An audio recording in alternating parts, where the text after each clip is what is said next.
நாம தொடர்ந்து bitcoin gold நிஃப்டியோட டெக்னிக்கல் அனாலிசிஸ் பார்த்துட்டு வர்றோம். இதில் உள்ள ஒவ்வொரு சாப்டரும் உங்களுக்கு பிடிச்சிருந்தா மட்டும் நீங்கள் இந்த வீடியோஸ் எல்லாம் பார்த்தா போதும். சும்மா பேருக்கு பார்க்கணும்லாம் கட்டாயம் கிடையாது. அது மாதிரி நீங்கள் சப்ஸ்கிரைப் பண்ணணும், கமெண்ட் பண்ணணும், லைக் பண்ணணும், இப்படிலாம் எந்த அவசியமும் கிடையாது. உங்களுக்கு பிடிச்சிருந்தா இது உண்மையிலே உங்களுக்கு ரியலி யூஸ்ஃபுல்லாக இருக்கும், உங்களோட நாலேஜை இம்ப்ரூவ் பண்ணுறதுக்கு இது பயன்படுதுன்னா மட்டும் நீங்கள் என்ன பண்ணுங்கள், வேணும்னா சப்ஸ்கிரைப் பண்ணி வச்சுக்கோங்க. ஸோ மாதிரி இந்த கமெண்ட் பண்ணுறவங்களாம் சும்மா அந்த இதயத்தை கொடுக்குறது, டெய்லி வந்தோடனே வேலை இல்லாமல் ஒரு குட் மார்னிங்கை போடுறது, அதெல்லாம் நீங்கள் பண்ண வேண்டாம். புரியுதுங்களா? எப்போவுமே என்ன கற்றுக்கிட்டீங்க அதுக்கு பேர் தான் கமெண்ட்டு.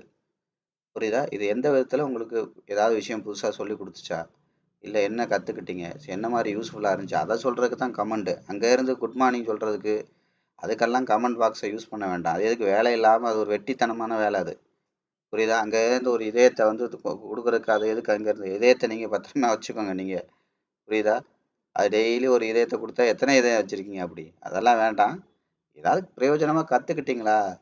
நீங்கள் என்ன பாயிண்ட் ஆஃப் வியூவில் உங்களுக்கு இந்த விஷயங்கள்லாம் உங்களுக்கு சொல்லி கொடுத்துச்சு, அந்த மாதிரி சொல்கிறதுக்கு தான் கமெண்ட்டு. ஸோ அதனால் சும்மா good morning good morning good morning இதெல்லாம் வேண்டவே வேண்டாம். ரியலாக ஏதாவது ரீசன் இருந்துச்சுன்னா நீங்கள் போடுங்க. அதான் நான் சொன்னேன் இல்லையா, சும்மா இது கமர்ஷியல் சேனல் கிடையாது. உங்களுக்கு அதாவது என்னென்னா, உங்களை மீறி வரணும். நீங்கள் அதில் ஏதாவது கற்றுக்கிட்டீங்கன்னா அதுக்கு பேர் தான் கமெண்ட்டு. புரியுதா? இந்த இந்த மாதிரி நான் இதில் ஒரு பெனிஃபிட்டை நான் பார்த்தேன். அதே மாதிரி அந்த விஷயமே பார்த்தீங்கன்னா கட்டாயம் கிடையாது. நீங்கள் சொல்லி தான் ஆகணும்னு கிடையாது. அதை நான் சொல்கிறேன் இல்லையா, உண்மையிலே வயிற்று வலி உள்ளவனுக்கு எந்த கதவை தட்டினாலும் ஒரு மாத்திரை வாங்குவான் அவன். வயிற்று வலி இருக்கிறவன் அது நைட்டு 12 மணினாலும் சரி, 1 மணினாலும் சரி, அந்த அந்த ஃபயர் உள்ளவங்க, புரியுதுங்களா, இதை யூஸ் பண்ணுவாங்க. அது அது எனக்கு நிச்சயமாக தெரியும். மற்றபடி சும்மா அந்த கமெண்ட்டை படித்து பார்த்து வர்றவங்க, இது சும்மா கேட்டு பார்ப்போம்னு கேட்குறவங்க, அதெல்லாம் வேலைக்கே ஆக போகிறதில்ல. அது இங்கேன்னு இல்லை, எல்லா விஷயத்துலையுமே அப்படி தான். டெடிக்கேட்டடாக பண்ணுறவங்க எப்போவுமே அதை ஜெயிச்சிருவாங்க. அதான் நான் சொன்னேன் இல்லையா, வாழ்க்கையில் ஒரு சின்ன ஆப்பர்ச்சுனிட்டி கிடைச்சாலும் அதை பிடிச்சி அதுலேருந்து அப்படி அப்படியே கொஞ்சம் கொஞ்சமாக அது மாதிரி நான் சொல்கிறது தான் அடிக்கடி. இப்போ நம்ம அடுத்தடுத்த ட்ரைனிங் வர முடியலன்னா கூட அதே மைண்ட் செட்டில் இருந்து என்றைக்குனாலும் அந்த ட்ரைனிங் அட்டன் பண்ணி அவங்க அடுத்த விஷயத்தை பிடிச்சி வந்துடுவாங்க. ஆனால் நான் சொல்லாத ஏற்கனவே ஒரு தெருக்கூத்து ஆடுறவங்க, ஒரு பெயிண்ட் அடிக்கிறவங்க, ஒரு ஆட்டோ ஓட்டுறவங்க, இந்த மாதிரி நபர்களே ஜெயிச்சிருக்காங்கன்னா அது சாதாரண விஷயம் கிடையாது. அவங்க அந்த அந்த மைண்ட் செட் டிட்டர்மினேஷன் அப்படின்பாங்க. அதாவது என்ன அர்த்தம், இதை நான் அச்சீவ் பண்ணியே ஆகணுங்கிறவங்க உள்ளவங்களுக்கு எந்த இதுவும் தேவையில்லை. புரியுதுங்களா? ஸோ அவங்க பார்த்தீங்கன்னா அந்த அந்த ஃபயரோட டிஃபால்ட்டாகவே. அதனால் நான் என்ன சொல்கிறேன்னா, எந்த இடத்துலையும் சப்ஸ்கிரைப் பண்ணுங்கள், கமெண்ட் பண்ணுங்கள், லைக் பண்ணுங்கள், இதெல்லாம் இருக்காது. அப்படிங்கிறதுனால நீங்கள் எதையாவது ஒன்று பண்ணிகிட்டு இருக்க வேண்டாம் கமெண்ட்டுங்கிற பேரில். குட் மார்னிங் குட் மார்னிங் இது எதுக்கு? இதை வச்சு என்ன கிடைக்கும்? படிக்கிறவங்களுக்கு அதுலேருந்து என்ன கிடைக்கும்? கமெண்ட்னா இந்த வீடியோவோட கண்டென்ட் என்ன மாதிரி இருந்துச்சு, எப்படி இருக்குது, அதை தெரிஞ்சுக்கிறதுக்கு. அது நான் இதை கற்றுக்கிட்டேன், இந்த மாதிரி எனக்கு கான்ஃபிடென்ட் கொடுச்சு, இந்த மாதிரி நான் ஒரு தெரிஞ்சுக்கிட்டேன், புதுசாக தெரிஞ்சுக்கிட்டேன், என்ன சைக்காலஜிக்கலாக இந்த மாதிரி ஏதோ ஒரு சேஞ்சஸ் வந்துச்சு, இந்த மாதிரி ஒரு விஷயத்த ஷேர் பண்ணுறதுக்கு பேர் தான் கமெண்ட். புரியுதா? அதுக்கு குட் மார்னிங் அங்கே சொல்ல வேண்டாமே, எனக்கே சொல்லாமே நேரடியாக. என்னோட பர்சனல் நம்பர் தானே கொடுத்துருக்கேன். புரியுதா? Okay, right. ஸோ அப்போ நம்ம தொடர்ந்து விஷயத்தை பார்க்கலாம். நேற்று பார்த்தீங்க அப்படின்னா நம்ம சொன்னோம், நேற்று 4 ஹவரோட அந்த லோ உடைச்சதுன்னா மார்க்கெட் பார்த்தீங்கன்னா இன்னும் கீழே போகும் அப்படிங்கிறத சொன்னோம். இப்போ மார்க்கெட் கீழே ட்ரை பண்ணிட்டு இருக்கு. நான் சொன்னேன் இல்லையா, கடந்த ஒரு வாரமாக சொல்லிட்டு இருக்கேன், மார்க்கெட் ஷார்ட் டேர்மாக மேலே இருக்கு, ஓவரால் கொஞ்சம் டவுன் ட்ரெண்டில் தான் பிட்காயின் வர்ற மாதிரி இருக்கு அப்படிங்கிறதெல்லாம் நான் சொன்னேன். அது மாதிரி வெரி லாங் டேர்மில் பிட்காயின் இப்போ ஏற்கனவே 52 53% இறங்கியிருக்கு. அடுத்து ஒரு 70% இறங்கும். அந்த 37,000 to 40,000 அந்த பவுண்டரியை நோக்கி பிட்காயின் போயிட்டு இருக்கு வெரி வெரி லாங் டேர்மில். அதுக்கடையில் டெம்பரவரியாக கொஞ்சம் கொஞ்சம் மேலேலாம் போகும். அதை பற்றிலாம் ஒன்றும் பிரச்சனை இல்லை.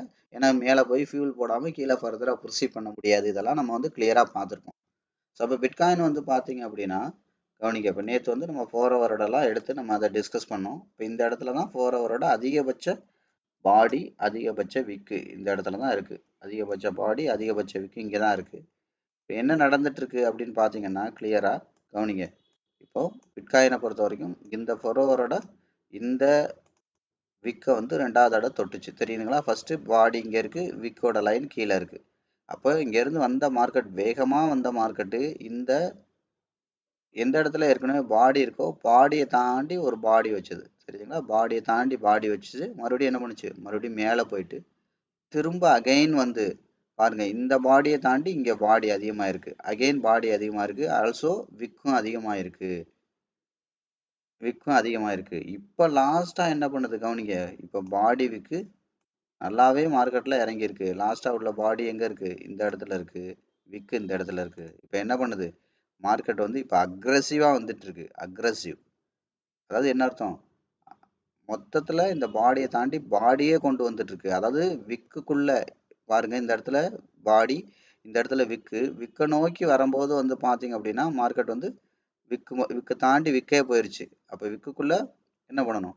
பாடி வைக்கணும். ஆனா விக்க தாண்டி விக்கு போயிருச்சு. பாடியும் ஒரு 2 இது எக்ஸ்ட்ரா வச்சிருக்கு. இப்ப என்ன நடந்திருக்கு? அதிகபட்ச பாடி இங்க இருக்கு.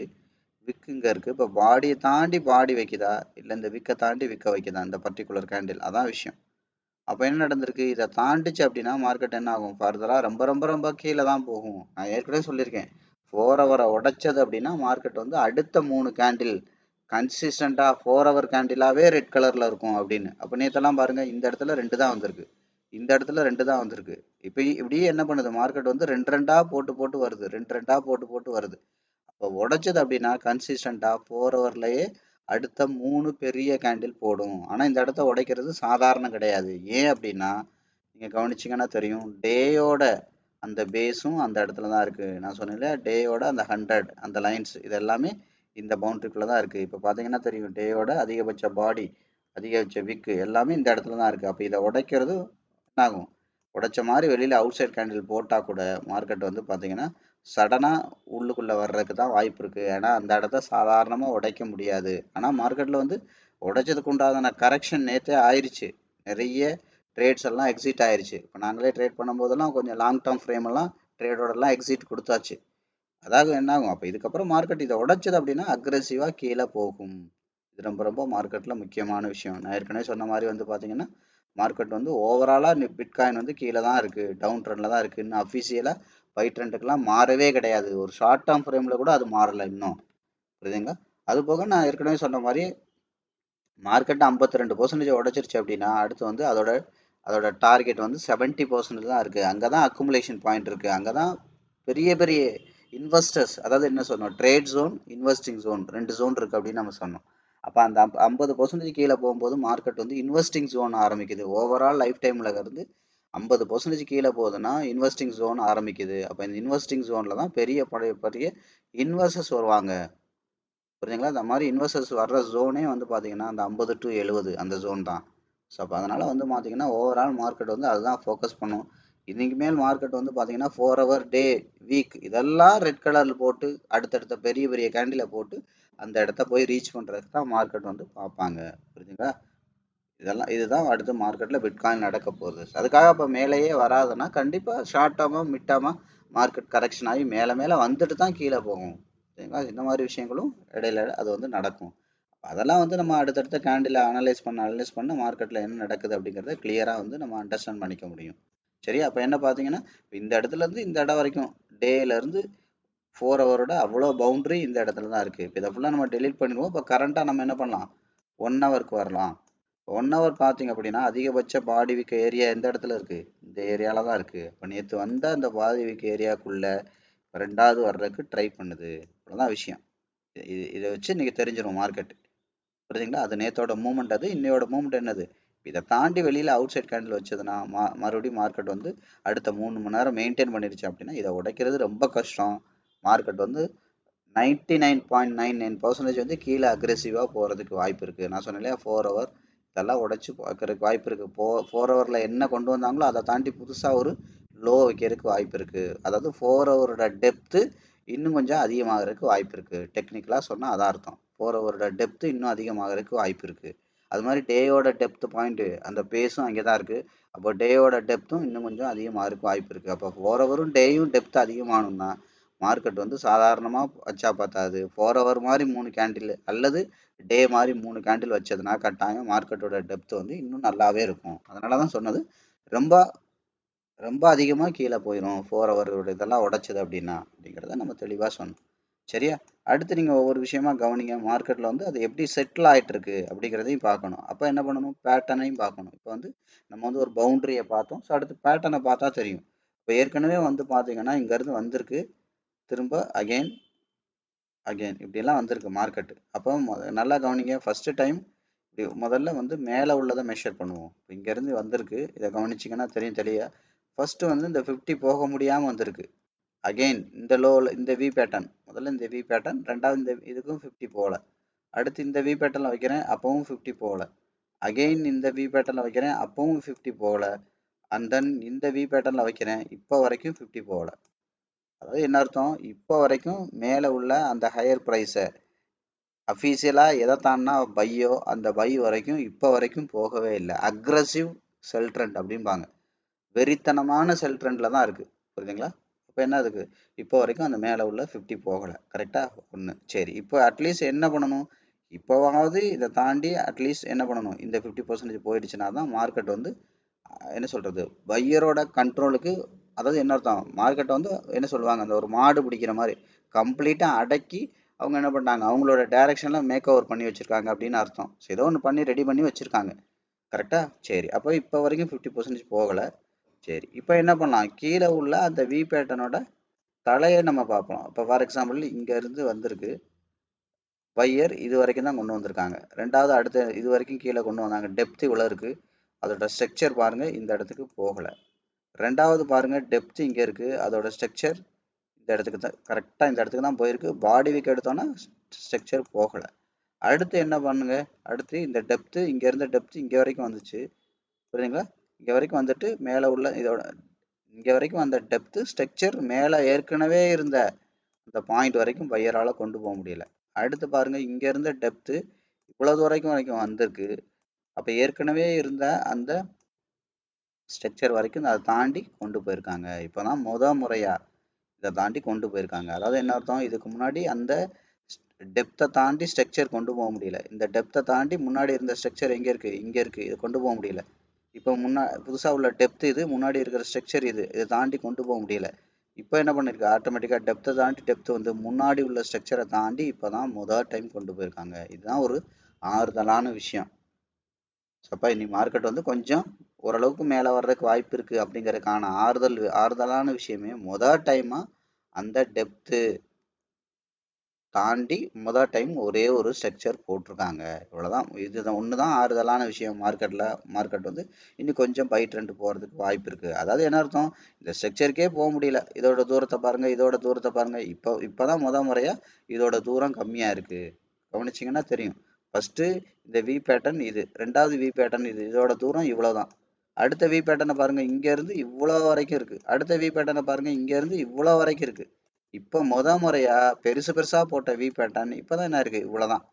அடுத்த வி பேட்டர்ன் இவ்வளோதான், சின்னதா. அப்போ என்ன இருக்கு, ஒன்று. அப்போ இன்ன வரைக்கும் என்ன பண்ணல, லோவை உடைக்காம என்ன பண்ணியிருக்கு, ஏற்கனவே இருந்த ஸ்ட்ரக்சருக்குள்ள ஒரு ஸ்ட்ரக்சர் வச்சிருக்கு. அப்போ என்ன அர்த்தம், மார்க்கெட் வந்து கொஞ்சம் கொஞ்சமா பையரோட கண்ட்ரோல்ல வந்துட்டு இருக்கு அப்படின்னு அர்த்தம்.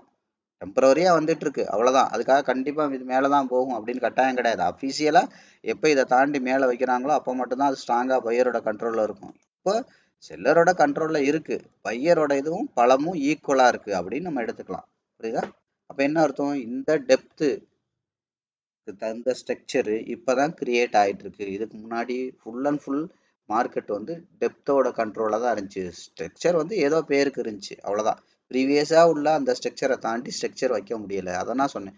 அஃபீஷியலாக அதை தாண்டி அதை வைக்கணும். ஏற்கனவே எந்த இடத்துல இருந்து, சுருக்கமாக சொன்னால் எந்த இடத்துல இருந்து பையர் ஏற்கனவே கொண்டு போயிருக்காங்களோ, கவனிங்க, இங்கேருந்து கொண்டு போனாங்க.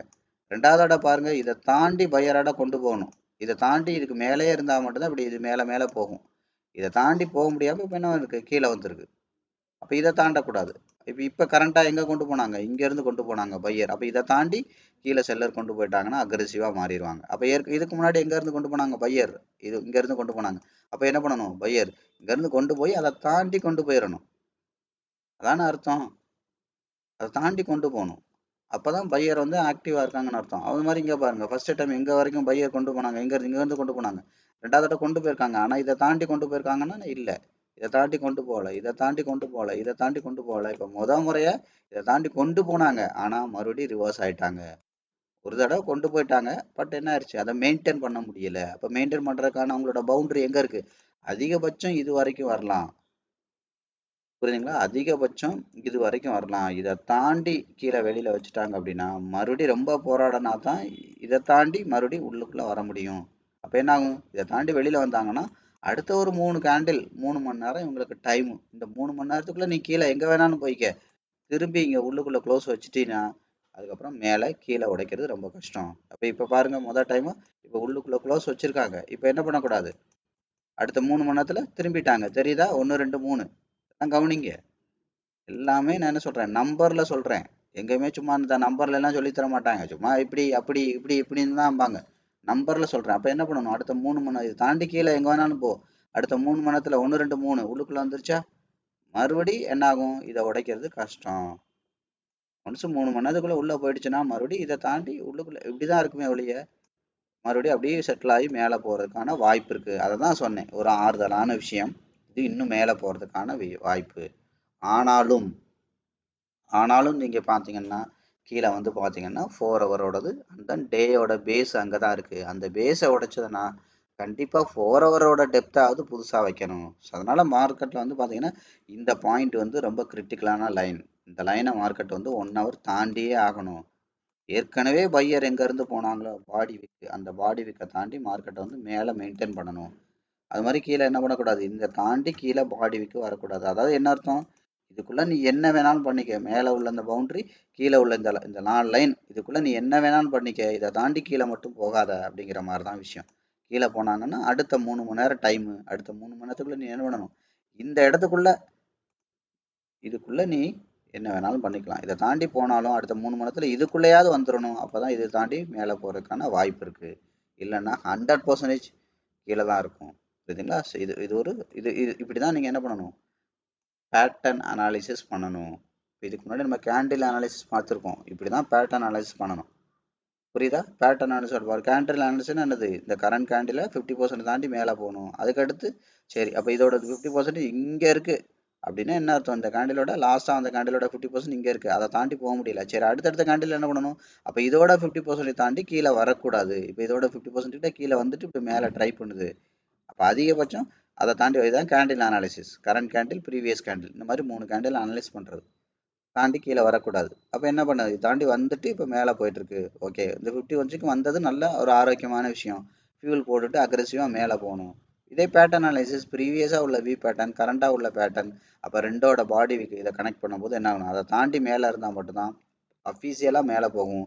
இல்லைன்னா கீழே இதுக்குள்ளே வரலாம். இதை தாண்டி கீழே வரக்கூடாது. அப்படியே வந்தாலும் அடுத்த 3 கேண்டிலுக்குள்ள இந்த பாக்ஸுக்குள்ள மெயின்டைன் பண்ணணும். அதான் அர்த்தம். பையர் இந்த பாக்ஸுக்குள்ள மெயின்டைன் பண்ற வரைக்கும் பையரோட கண்ட்ரோல்ல மார்க்கெட் இருக்கும். எப்போ இதை தாண்டி கீழே போறாங்களோ, அப்படியே போனாலும் அடுத்த ஒரு 3 மணி நேரத்துக்குள்ள மேலே வந்துட்டாங்களோ, இது 1 ஹவர்னா 1 ஹவர்ல 3 மணி நேரம், 4 ஹவர்னா 12 மணி நேரம், அப்படி அதுக்கு தகுந்த மாதிரி எடுக்கணும். வந்துட்டாங்கன்னா மார்க்கெட் வந்து பையர் வந்து ஆக்டிவா இருக்காங்க. இல்லைன்னா ரொம்ப கஷ்டம் அப்படின்னு தான் அர்த்தம். சரியா? இது ஓவரால். அடுத்து ட்ரெண்ட் படி எடுத்தீங்கன்னா கவனிங்க. ட்ரெண்ட் படி எடுத்தீங்கன்னா கண்ணுக்கு தெரிஞ்சு ஹை எங்க இருக்கு? இந்த இடத்துல இருக்கு. லோ வந்து இந்த இடத்துல இருக்கு. இந்த ஹைல இருந்து லோ நோக்கி இழுத்துட்டு வரும்போது எங்க இடிக்குது? இந்த இடத்துல இடிக்குது லாஸ்டா. அப்ப அபிஷியலா வந்து பாத்தீங்கன்னா இந்த ஏரியா அண்ட் இந்த ஏரியா, இதை மூணையும் தாண்டி இப்ப இங்க ஒரு பவுண்டரி இருக்கு, ரெண்டாவது இங்க ஒரு பவுண்டரி இருக்கு. இதை தாண்டிச்சுன்னா ஓகே. இதை தாண்டினாலே என்ன அர்த்தம்? உயிருக்கு உத்தரம் பிரச்சனை இல்லை, உயிர் பொழைச்சிருவான்னு அர்த்தம். அப்போ இது வரைக்கும் போயிட்டு மறுபடி இது வரைக்கும் கூட வரலாம். இதை தாண்டி எப்போ மேலே போதோ ரொம்ப ஃபாஸ்ட்டாக மேலே போக ஆரம்பிச்சிடும். பயங்கரமாக போகும். அதாவது என்ன அர்த்தம்? இது வரைக்கும் என்னென்ன பெரிய கேண்டில் போட்டிருக்கோம் அது மாதிரி 3 மடங்கு கேண்டில் போட்டு, அதாவது என்ன அர்த்தம்? ஒரு பெரிய கேண்டில் ப்ளஸ் அடுத்தடுத்த green colour candle, control of greed, அதை வச்சு மார்க்கெட் வந்து சரசரன்னு மேலே போகும். அப்போ இதுதான் இப்போ 1 ஹவரோட கரண்ட் செனாரியோ. அப்போ பிட்காயின் வந்து இந்த மாதிரி நீங்கள் உட்காந்து என்ன பண்ணணும்? நுணுக்கமா ரீட் பண்ணணும். புரியுதுங்களா? சும்மா பேருக்கு வந்து நான் ரீட் பண்றேங்கிற பேருக்கு பண்ணிட்டு உட்காரக்கூடாது. நுணுக்கமா ரீட் பண்ணணும். அதனால தான் சொன்னேன். நீங்க சப்ஸ்கிரைபு, கமெண்ட் எதுவும் பண்ண வேணாம். விஷயத்த புரிஞ்சுக்கிட்டு அது உங்களுக்கு எந்த அளவுக்கு பயன்படுது அதை நீங்க ஷேர் பண்ணீங்கன்னா போதும். அது எதுக்கு ஷேர் பண்ணணும்னு சொல்றது? அப்படின்னா நீங்க எந்த மாதிரி புரிஞ்சுக்கிட்டீங்க எனக்கு அப்படின்னு தெரிஞ்சு கமெண்ட்ல இருந்தாதான் நான் இதை வந்து ஃபர்தரா எப்படி கொண்டு போகணும்னு தெரியும். புரியுதா? நீங்க எந்த மாதிரி புரிஞ்சுக்கிட்டீங்க? ஓ, இது அதாவது என்ன அர்த்தம்? நான் ரொம்ப ஃபாஸ்டா சொல்லி தரேனா, ஸ்லோவா சொல்லி தரேனா, இல்ல நார்மலா இருக்கா, இல்ல நல்லா இருக்கா, என்ன இதெல்லாம் தெரிஞ்சாதான் என்ன பண்ண முடியும்? அடுத்து வந்து நான் வேகமா கொண்டு போக முடியும். இங்க உட்காந்துட்டு எனக்கு இன்ட்ராடே டிப்ஸ் தாங்க, அது தாங்க, இது தாங்க, அந்த கமெண்ட் எல்லாம் வேலைக்கே ஆகாது. அதான் நான் அடிக்கடி சொல்றதுதான். ஏன் ஒரு விஷயத்த வந்து நான் சொல்லி மட்டுமே தர்றேன்? சும்மா வந்து அதை வந்து உங்களை அப்படியே ஸ்பூன் ஃபீடிங் மாதிரி பண்றது இல்லைன்னா, அதுக்கான ரெஸ்பான்சிபிலிட்டி எடுத்து நீங்க பண்ணினாதான் தொழிலா நீங்க தேறி எந்திரிக்க முடியும். புரியுதா? எல்லாத்தையுமே நான் சொன்னேன்னா அப்புறம் நீங்க என்னத்துக்கு? நான் அடிக்கடி சொல்லுவேன், கல்யாணத்தை நான் பண்ணி வச்சிடுறேன், குடும்பத்தை நீ நடத்துப்பா அப்படிங்கிற மாதிரியா? கஷ்டப்பட்டு நான் சம்பாரிச்சு உங்களுக்கு கல்யாணம் பண்ணி வச்சு நீங்க குடும்பம் நடத்தக்கூடாது. நீங்க உழைக்கணும். நீங்க கஷ்டப்பட்டு சம்பாரிச்சு கல்யாணம் பண்ணாதான் அதோட வேல்யூ தெரியும். கஷ்டம்னா என்னன்னு தெரியும். அப்பதான் நீங்க உங்க பொண்டாட்டி பிள்ளைய காப்பாற்ற முடியும். புரியுதா? அப்ப அதுக்கான உழைப்பையும் எஃபோர்ட்டையும் நீங்க தான் போடணும். நீங்க இதை சொல்லி தந்துருங்க, இதுக்கு டிப்ஸ் தந்துருங்க, டெய்லி எங்க வாங்கணும் எங்க விற்கணும்னு சொல்லி தந்துருங்க. அப்ப நீங்க என்ன பண்ண போறீங்க? அப்ப என்ன ஆகும்? அப்ப அந்த மாதிரி என்னது, அது ஒரு சோம்பேறித்தனமா தொழில் பண்ணா தொழில தேறி எந்திரிக்கிறது கஷ்டம். தொழில வந்து ரெஸ்பான்சிபிலிட்டி ரொம்ப ரொம்ப முக்கியம். நான் ஒரு 30% உங்களுக்கு ஹெல்ப் பண்ணலாம். 70% உங்களோட உழைப்பு தொழில இருக்கணும். அப்பதான் நீங்க என்னன்னு கத்துக்கவே முடியும். நீங்க பர்சனலாவே எதுவுமே பண்ணாம அடுத்தவன் சொன்னதை வச்சுக்கிட்டே வண்டி ஓட்டினா ரொம்ப நாளைக்கு வண்டி ஓட்ட முடியாது. அதனாலதான் சொல்றேன், இதெல்லாம் டெக்னிக்கல் தான். இது எல்லாமே 20% விஷயங்கள் தான். இன்னும் 80% விஷயங்கள் நீங்க கத்துக்கணும். நீங்க ரெடி ஆகணும். சைக்காலஜிக்கலா ரெடி ஆயிட்டு அதுக்கப்புறம் இந்த தொழிலை அப்ரோச் பண்ணாதான் அந்த ஃபிட்னஸே இருக்கும். எந்த சூழ்நிலையில மார்க்கெட் எவ்வளவு வேகமா போனாலும் எங்க போனாலும் உங்களால அதை ப்ராஃபிட்டா கொண்டு வர முடியும். இல்லாட்டி நீங்க ஒரு கட்டத்துல அந்த ஹோப் விட்டுருவீங்க. அந்த ஃபிட்னஸ் போயிடுச்சு அப்படின்னா உங்களால மார்க்கெட்டை ஃபர்தரா ப்ரொசீட் பண்ண முடியாது. என்ன ஆகும்? ஒஸ்ட் பிகம் ஒஸ்டா தான் மாறும். இதுதான் உண்மை. இப்படிதான் நடக்கும். மார்க்கெட் வந்து சும்மாலாம் நீங்க நினைக்கிற மாதிரி அப்படி ஸ்மூத்தா வராது. பாருங்க, இதோட வி பேட்டர்னை கவனிங்க. வி பெருசாயிட்டே இருக்கும். இவ்வளவுதான் வி. அடுத்து பாருங்க, இங்க இருந்து இங்க டெப்த் வந்துச்சு, வி பாருங்க கொஞ்சம் பெருசா இருக்கு. இதே வியை கவனிங்க, இங்க வரைக்கும் வந்துச்சு, பெருசாகுது. தெரியுதா? இந்த வியை கவனிங்க, இன்னும் பெருசாகுது. இந்த வியை கவனிங்க, இன்னும் பெருசா ஆகணும். அப்ப இதெல்லாம் ஆகாம உடைச்சதுன்னா டெப்த் வந்து பயங்கர அக்ரெசிவா கீழே போகும். அப்படித்தான் நடக்கும் மார்க்கெட். பாருங்க, அப்ப அதே மாதிரிதான். அப்ப இந்த வீல உள்ள சிவப்பு கலர் கேண்டில் பாருங்க, அதோட பெரிய கேண்டில் இங்க இருக்கும். இந்த வீல உள்ள சிவப்பு கலர் கேண்டில் பாருங்க, அதை விட பெரிய கேண்டில் இங்க போடும். இந்த வி வரைக்கும் உள்ள சிவப்பு கலர் கேண்டில் பாருங்க, அதை விட பெருசா இங்க போடும். இப்படித்தான் சொல்றதுன்னா, சும்மா ஒன்றும் ஜாதகம் சொல்லல, குறி பார்த்து ஒன்றும் சொல்லல. நான் என்ன அருள் வாக்கா சொல்லிட்டு இருக்கேன்? இல்ல. இந்த மாதிரி ஒவ்வொன்றையும் பார்க்க பார்க்க, அதான் சொல்ல, என்னோட 25 வருஷம் எக்ஸ்பீரியன்ஸை நான் சொல்றேன். அப்ப நான் என்ன பண்ணணும்? ஓரளவுக்கு சொல்ல நீங்க அதை கனெக்ட் பண்ணி நீங்க அதை ஸ்டோர் பண்ணி, ஓகே டெக்னிக்கலா நம்ம ரெடி ஆயிட்டோம். அடுத்து நம்ம போய் என்ன பண்ணணும்? ஃபண்ட் மேனேஜ்மெண்ட்ல ரெடி ஆகும், சைக்காலஜிக்கல்ல ரெடி ஆகும். அப்ப அது வந்து சும்மா சொல்லி வராது, பார்த்து வராது. அதை வந்து ரியலா உணர்ந்து அனுபவிச்சு தான் கொண்டு வர முடியும். சைக்காலஜிங்கிறது என்னது? நான் சொல்ற மாதிரி காரோட டிரைவிங் சீட்டில் உட்காந்து நீங்க கார் ஓட்டாத வரைக்கும் பயமும் இது போகாது. அப்போ அதை அனுபவிச்சா அப்போ அதுக்கான ப்ராசஸ் இதுதான் விஷயம். இப்படி நீங்க அடுத்தடுத்து கத்துக்கிறணும் முழுசா. அதுக்கப்புறம் நீங்க சொந்தமா பண்ணணும். நானே எல்லாத்தையும் சொல்லி தந்தா நான் சொல்ல தான் முடியும். ஆனா அது உங்களுக்கு அந்த அந்த ஃபிட்னஸ் கொடுக்குமான்னா கண்டிப்பா கொடுக்காது. வேடிக்கை பார்த்தவன்லாம் வியாபாரி ஆக முடியாது. புரியுதா? தொழில் தொடங்கணும் தான் வியாபாரி ஆக முடியும். வேடிக்கை யார் வேணாலும் பார்க்கலாம். எங்கேயோ போய் எங்கெங்கேயோ நம்ம வேடிக்கை தான் பார்த்துட்டு வர்றோம். நம்ம எல்லாம் பெரிய தொழிலதிபர் ஆயிட்டோம்? இல்ல. தொழில் பண்றவன் தான் தொழிலதிபர் ஆக முடியும். அதே மாதிரிதான். அப்ப எல்லாமே சொல்லி கொடுத்து வர்ற விஷயங்கள் கிடையாது. சில விஷயங்களை நீங்க பண்ணும்போது தான் வரும். சைக்காலஜிக்கல் ஃபிட்னஸ் சொல்லி வராது. ஃபண்ட் மேனேஜ்மெண்ட் சொல்லி வராது. ஏன்னா ஒவ்வொரு இடத்துக்கு தகுந்த மாதிரியும் ஃபண்ட் மேனேஜ்மெண்ட் பண்ணணும். அப்ப அதெல்லாம் சொல்லிலாம் வராது. தெரிஞ்சுக்கிட்டெல்லாம் வராது. புரிஞ்சாதான் ஃபண்ட் மேனேஜ்மெண்ட்லாம் பண்ண முடியும்.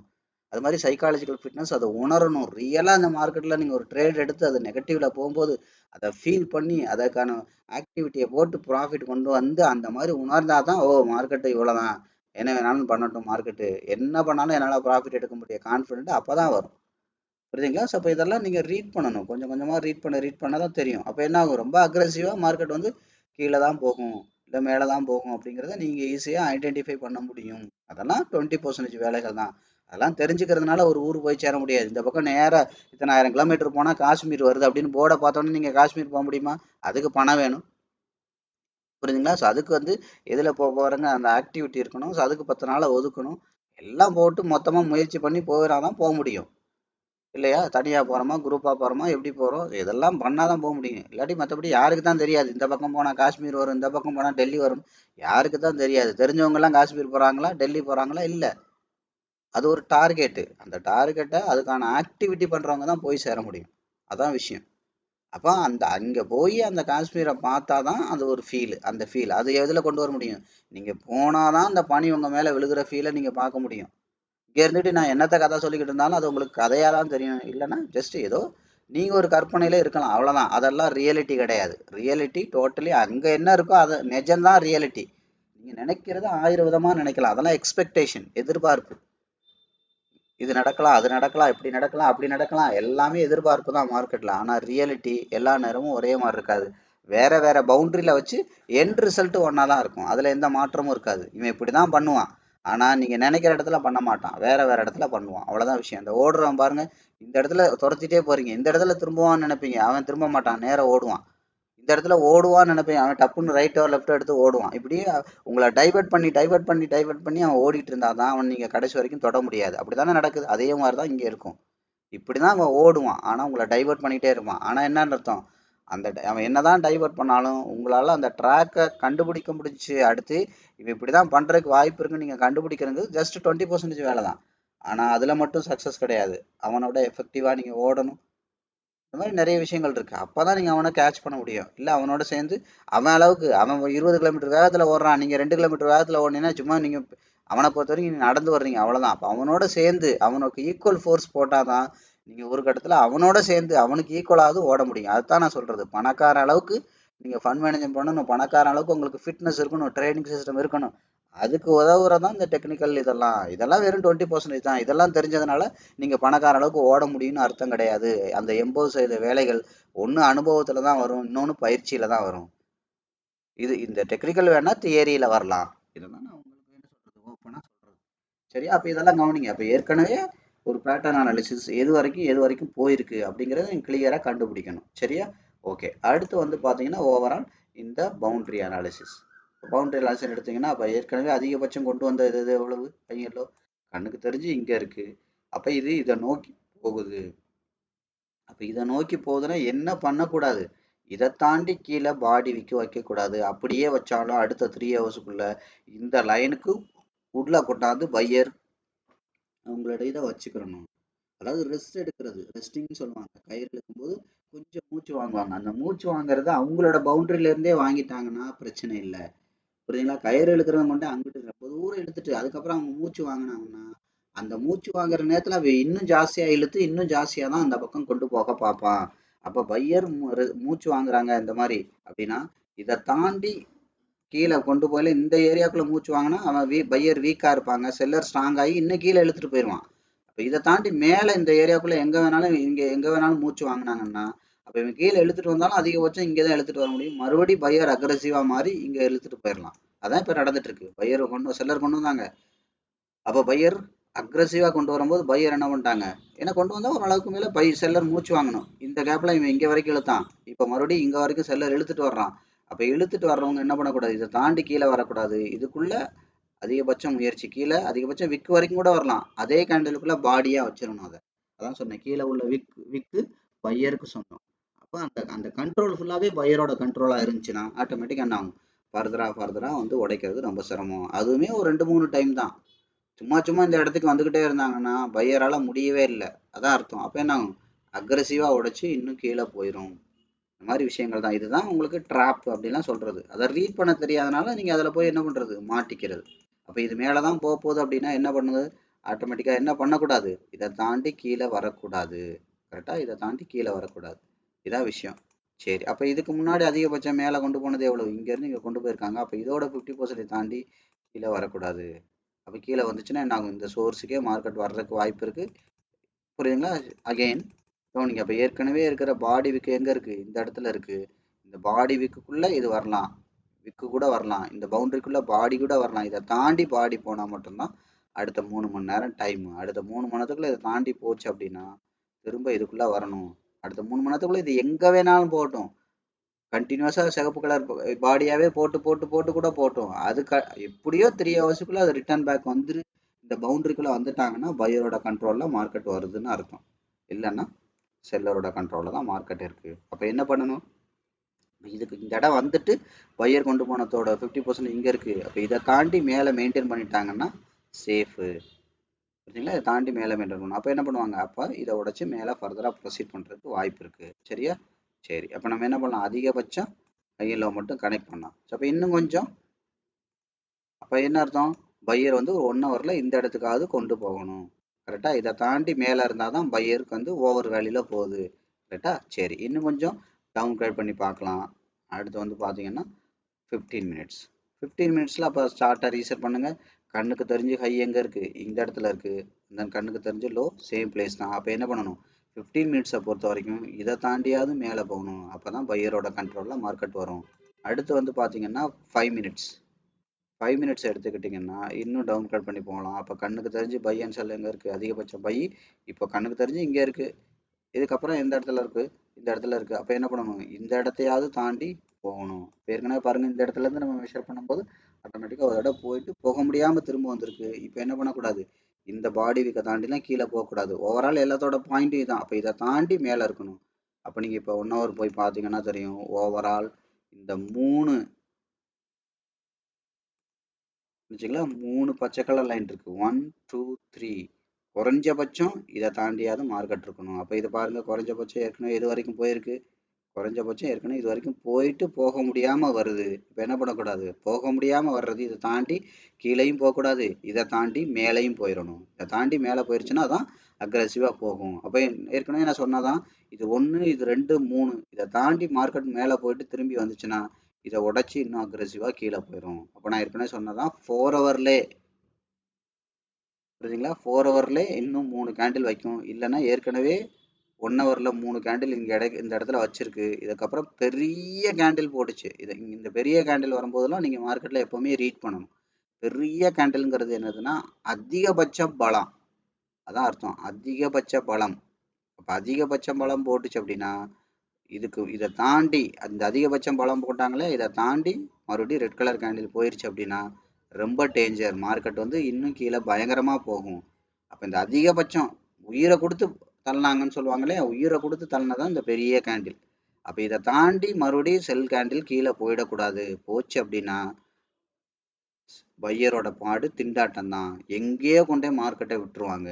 இதெல்லாம் நீங்கள் கவனிக்கணும். இதெல்லாம் நான் ஒவ்வொரு விஷயமா ஒவ்வொரு வீடியோலையும் புது புது விஷயங்கள் ஏதாவது ஒரு பாயிண்டாவது நான் சொல்லி தந்துக்கிட்டே இருக்கேன். ஏன்னா மொத்தமாக நான் சொல்லி தந்தேன்னா உங்களை அதை ஆட் ஆன் பண்ணிட்டு நீங்கள் ஞாபகம் வச்சுக்க முடியாது. அப்படிங்கிறதுனால கொஞ்சம் கொஞ்சமாக ஒவ்வொரு இதுலையும் நுணுக்கமான விஷயங்கள் சின்ன சின்னதாக சொல்லி தந்துருக்கேன். அப்போ அதிகபட்சம் ட்ரை பண்ணாங்க, இதை தாண்டி பாடியை தாண்டி பாடி வச்சாங்க. ஆனால் என்ன பண்ணணும், இதை தொடர முடியலை. இப்போ பையரோட கண்ட்ரோலில் இருக்குது. அப்போ என்ன அர்த்தம், எங்கேருந்து அதிகபட்சமாக கொண்டு வந்தாங்களோ அதை தாண்டி பையர் கொண்டு போய் வச்சுக்கிட்டாங்கன்னா தான் சேஃபு. அப்போ அதுதான் சொன்னேன், இங்கே 1 இருக்குது, இங்கே 2 இருக்குது, இங்கே 3 இருக்குது. இந்த 3ஐயும் தாண்டி மேலே போனால் மட்டும்தான் பையர் சேஃபு. முழுக்க முழுக்க பையரோட கண்ட்ரோலில் வரும். அங்கேருந்து சரன்னு மேலே போனால் போயிட்டே இருக்கும். இல்லைன்னா மார்க்கெட் என்ன ஆகும், இதை தாண்டி எங்கேருந்து செல்லர் கொண்டு வந்தாங்களோ அதை தாண்டி மறுபடியும் செல்லர் பையரை கொண்டு போக விட மாட்டாங்க. அப்போ என்ன அர்த்தம், இது 1 இது 2 இது 3 இதை தாண்டி கொண்டு போக விட மாட்டாங்க. அப்படி கொண்டு போக முடியலன்னா இந்த ஏரியாக்கெலாம் வரும்போது செல்லர் மறுபடியும் அக்ரெசிவ் ஆகி இதை கீழே உள்ளதை உடச்சி கீழே கொண்டு போகிறதுக்கு ட்ரை பண்ணுவாங்க. இந்த மாதிரி மார்க்கெட் வந்து இந்த 3 பவுண்டரியும் பக்கத்தில் வருது அப்படின்னா மார்க்கெட் சுருங்குதுன்னு அர்த்தம். நான் ஏற்கனவே சொல்கிறதான் இப்படி இருக்குது. அப்போ என்ன அர்த்தம், அதிகபட்சம் இதுக்குள்ளே எங்கே வேணாலும் போகலாம். இதை தாண்டி போனால் மட்டும்தான் அக்ரெசிவாக மேலே போக முடியும். இது மேலே போக முடியாமல் கீழே வந்துச்சு அப்படின்னா மறுபடியும் இந்த தொட்டுட்டு கீழே வந்துச்சு அப்படின்னா இதை உடச்சி கண்டிப்பாக கீழே அக்ரெசிவாக போகும். அதான் மார்க்கெட்டில் உள்ள விஷயங்கள். அப்போ நான் என்ன சொன்னேன், கேண்டிலாக சொல்லிக் கொடுத்தேன். இன்னைக்கு பேட்டர்னாக கிளியராக சொல்லிக் கொடுத்தேன். கிட்டத்தட்ட ஒரு 20 நிமிஷம் பேட்டர்னை பற்றி தான் பேசியிருக்கோம். ஸோ அதுக்கப்புறம் வந்து பார்த்தீங்கன்னா பவுண்ட்ரியில் 3 பச்சை கலர், 3 50% லைன். இது பச்சை கலர் நீங்கள் பச்சை கலர் ஞாபகம் வச்சுக்காதீங்க. நான் ட்ரா பண்ணதோட 50% லைன் பச்சை கலரில் இருக்குது, க்ரீனில் இருக்குது. உங்களுக்கு வேறு கலரில் கூட வரும். நீங்கள் எப்போவுமே இந்த 50% பவுண்ட்ரி வந்து ரொம்ப ரொம்ப முக்கியம்.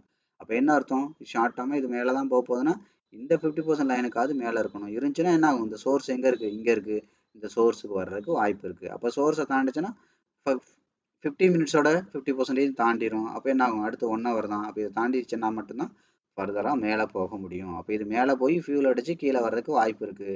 அப்போ இது மேலே போகுதா கீழே போகுதா அப்படிங்கிறத அந்தந்த இடத்துல மார்க்கெட்டோட கேண்டில் வந்து என்ன மாதிரி பெர்ஃபார்ம் பண்ணுது அதை பொறுத்து தான் நம்ம அடுத்தடுத்த விஷயங்கள் வந்து சொல்ல முடியும். சரி, இப்போ இதையே வந்து ரொம்ப ஒரு ஒரு ஒரு கொஞ்சம் இன்னும் உடச்சி பார்க்கலாம். எனக்கு ரொம்ப க்ளோஸ்அப்பில் தெரியணும் அப்படின்னா நம்ம என்ன பண்ணுவோம், ஆட்டோமேட்டிக்காக இதே நம்ம 5 மினிட்ஸ் போகிறோம், சார்ட்டை ரீசெட் பண்ணுவோம், கண்ணுக்கு தெரிஞ்சு ஹை அண்ட் லோ எங்கே இருக்குது அதை கனெக்ட் பண்ணுவோம். அப்போ என்ன பண்ணுச்சு, இந்த ஹை அண்ட் லோட 50% போயிட்டு இப்போ போக முடியாமல் இங்கேருந்து வந்துட்டுருக்கு. அடுத்து என்ன பண்ணுறோம், ஆட்டோமேட்டிக்காக இப்போ கரண்ட்டாக கண்ணுக்கு தெரிஞ்சு 50% எங்கே இருக்குது, இங்கே இருக்குது. ஸோ அதுக்கப்புறம் எங்கே இருக்குது அதிகபட்சம், இந்த ஹைக்கு அப்புறம் எங்கே இருக்குது, அடுத்த 2வது 50% வந்து இங்கே இருக்குது. அடுத்து இதுக்கப்புறம் எங்கே இருக்குது, ஆட்டோமேட்டிக்காக வந்து பார்த்திங்கன்னா இந்த ஏரியா தான். இப்போ 3வது எல்லாம் ஆல்மோஸ்ட் அந்த ஏரியாவுக்குள்ளே தான் இருக்குது. அப்போ அடுத்து என்ன பண்ணுறோம், கீழேருந்து இப்போ மேலே போயிட்டுருக்கு. அப்போ அதிகபட்சம் இதை தாண்டி வரக்கூடாது. இப்போ 1 50% இதை தாண்டி கீழே வரக்கூடாது. அப்போ இதெல்லாம் தாண்டி 5 மினிட்லே இது ரெண்டையும் தாண்டி மேலே போனால் தான் ஃபர்தராக மேலே ப்ரொசீட் பண்ண முடியும். அப்போ இந்த டிஸ்டன்ஸ் எல்லாம் மூவ் பண்ணிட்டாலே மார்க்கெட் என்ன ஆயிரும், 1 ஹவர் 15 மினிட்ஸ் இந்த அஃபீஷியல் பிளேஸுக்குள்ளே போயிடும். புரியுதா? இந்த விஷயம் நடந்துரும். அப்போ 5 மினிட் இப்போ ரீட் பண்ணுங்க பார்ப்போம். கேண்டில் அனலைஸ் பண்ணுங்க. அதிகபட்சம் பாடி விக் ஏரியா எங்கே இருந்துச்சு, இங்கே இருந்துச்சு. இதுக்கு முன்னாடி எங்கே இருந்துச்சு, இந்த ஏரியாவில் இருந்துச்சு பாடி விக்கு. இப்போ இந்த ஏரியாவுக்குள்ள மறுபடியும் என்ன பண்ணுது மார்க்கெட்டு, இப்போ தொடாமல் திரும்பிட்டு இருக்கு. இப்போ மார்க்கெட்டு அதிகபட்சம் குறைஞ்சபட்சம் இது வரைக்கும் வரலாம், அதிகபட்சம் இது வரைக்கும் கூட வரலாம். இதை தாண்டி கீழே போனால் மட்டும்தான் கீழே போகிறதுக்கு வாய்ப்பு இருக்குது. அப்போ இது ஃபர்தராக பார்த்தீங்கன்னா மேலே ப்ரொசீட் பண்ணுது. இப்போ மேலே ப்ரொசீட் பண்ணால் கண்ணுக்கு தெரிஞ்சு ஹை அண்ட் லோ எங்கே இருக்குது, இங்கே ஹை இருக்குது, இங்கே லோ இருக்குது. அப்போ ஆட்டோமேட்டிக்காக என்ன பண்ணணும், இதை தாண்டி மேலே போய் இருந்தால் மட்டும்தான் இன்னும் ஃபர்தராக மேலே போக முடியும். இதை தொட்டுட்டு திரும்பிச்சுன்னா கட்டாயம் இந்த சோர்ஸுக்கு வர்றதுக்கு தான் வாய்ப்பு இருக்குது. இப்படி நீங்கள் என்ன பண்ணலாம், உங்களுக்கு இது 1 ஹவரில் தான் எடுத்து பண்ணணும் கிடையாது. குறைஞ்சபட்சம் உங்களுக்கு என்ன மாதிரி வேணுமோ, நான் ஏற்கனவே இதெல்லாம் தெளிவாக சொல்லியிருக்கேன். பழைய வீடியோவில் போய் பாருங்கள். ஒரு 5 மினிட்ல இதெல்லாம் எடுத்து பார்த்தீங்கன்னா அது எவ்வளோ நேரம் வேலை செய்யும், அது எதுக்கு யூஸ் பண்ணுறது அப்படிங்கிற விஷயங்கள்லாம், அந்த மாதிரி ரகசியத்தெல்லாம் நான் உங்களுக்கு சொல்லியிருக்கேன். ஒரு இன்ட்ராடே ட்ரேடர் வந்து என்னென்ன இதெல்லாம் யூஸ் பண்ணணும், என்னென்ன இதெல்லாம் பார்க்கணும், ஒரு கேண்டிலாக எங்கெங்கெல்லாம் பார்க்கணும், ஒரு பேட்டர்னாக எங்கெங்கெல்லாம் பார்க்கணும், ஒரு ட்ரெண்டாக அதிகபட்சம் எது வரைக்கும் பார்த்தா போதும், இது எல்லாமே பழைய வீடியோஸில் தெளிவாக சொல்லியிருக்கேன். புரியுதா? தெளிவாக சொல்லியிருக்கேன். அதெல்லாம் நீங்கள் எடுத்து கனெக்ட் பண்ணிக்கோங்க. புரியுதுங்களா? முதல்ல நான் சொன்னேன் இல்லையா, எந்த அளவுக்கு தியரியை முடிக்க முடியுமோ தியரியை முடிச்சுட்டு அடுத்து என்ன பண்ணணும், எதை ப்ராக்டிஸ் பண்ணணுமோ அதை ப்ராக்டிஸ்க்கு வரணும். அதுக்கப்புறம் எதை வந்து ஃபீல் பண்ணணுமோ அதை ஃபீல் பண்ணணும். புரியுதா? ரியல் ப்ராக்டிஸில் தான் ப்ராக்டிஸும் பண்ண முடியும். ரியலாக உள்ள அந்த ட்ரேடில் தான் வந்து பார்த்தீங்கன்னா ரியலாக ஃபீல் பண்ணவும் முடியும். அது ரெண்டும் முடித்தா மட்டும்தான், அதாவது என்ன அர்த்தம், நான் ஏற்கனவே சொல்கிற மாதிரி ஒரு விஷயத்த தொட்டு பார்த்து, மோந்து பார்த்து, சாப்பிட்டு பார்த்து இப்படி உணர்றோம் இல்லையா. சும்மா இப்போ என்ன அர்த்தம், இப்போ மைசூர் பாக்கு அப்படின்னு வச்சுக்கோங்க. மைசூர் பாக்குனா இப்படி தான் இருக்கணும்னு நான் எத்தனை தடவை சொன்னாலும் உங்களுக்கு புரியுமா?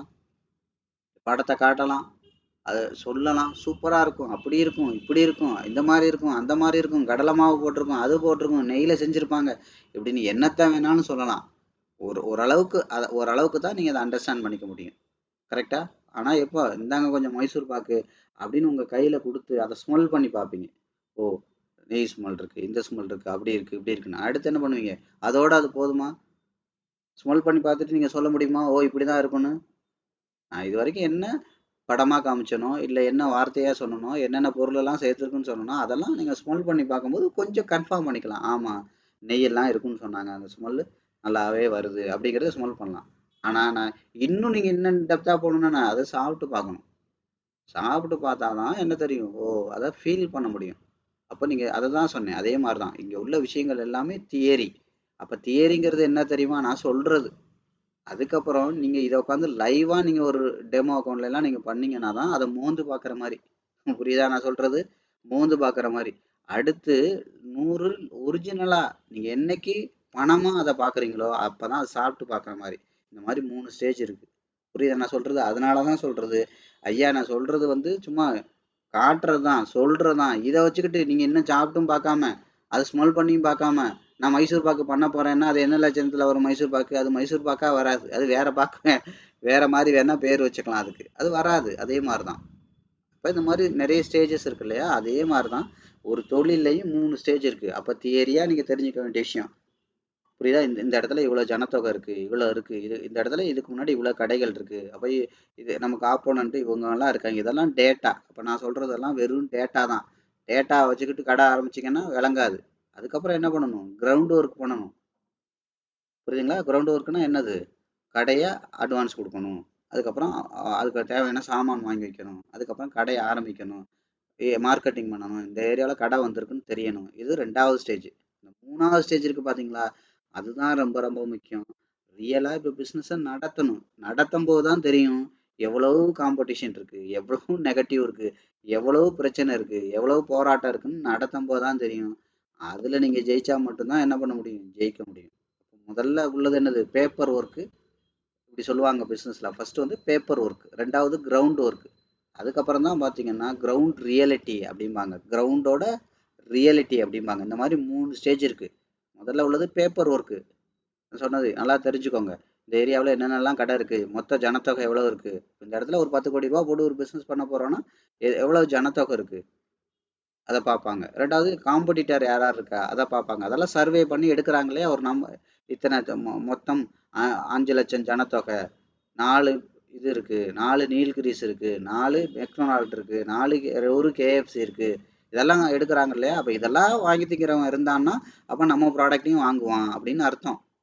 எல்லாமே இது இல்லைன்னா, ஒரு இடத்துல இது இல்லைன்னா அதை என்ன பண்ணுவாங்க, வேற பிசினஸ்ல இருந்து அந்த டேட்டாவை எடுப்பாங்க. ஓ, கேஎஃப்சி சாப்பிட்ற அளவுக்கு இங்கே ஆள் இருக்கா, அப்போ கட்டாயம் இதையும் வாங்குவாங்க, இதுக்கும் கஸ்டமர் இருக்கும் அப்படிங்கிறதான் விஷயம். ஏன்னா கேஎஃப்சி போடுறவங்க கிட்டத்தட்ட 2-3 கோடி ரூபா முதலீடு பண்ணணும்.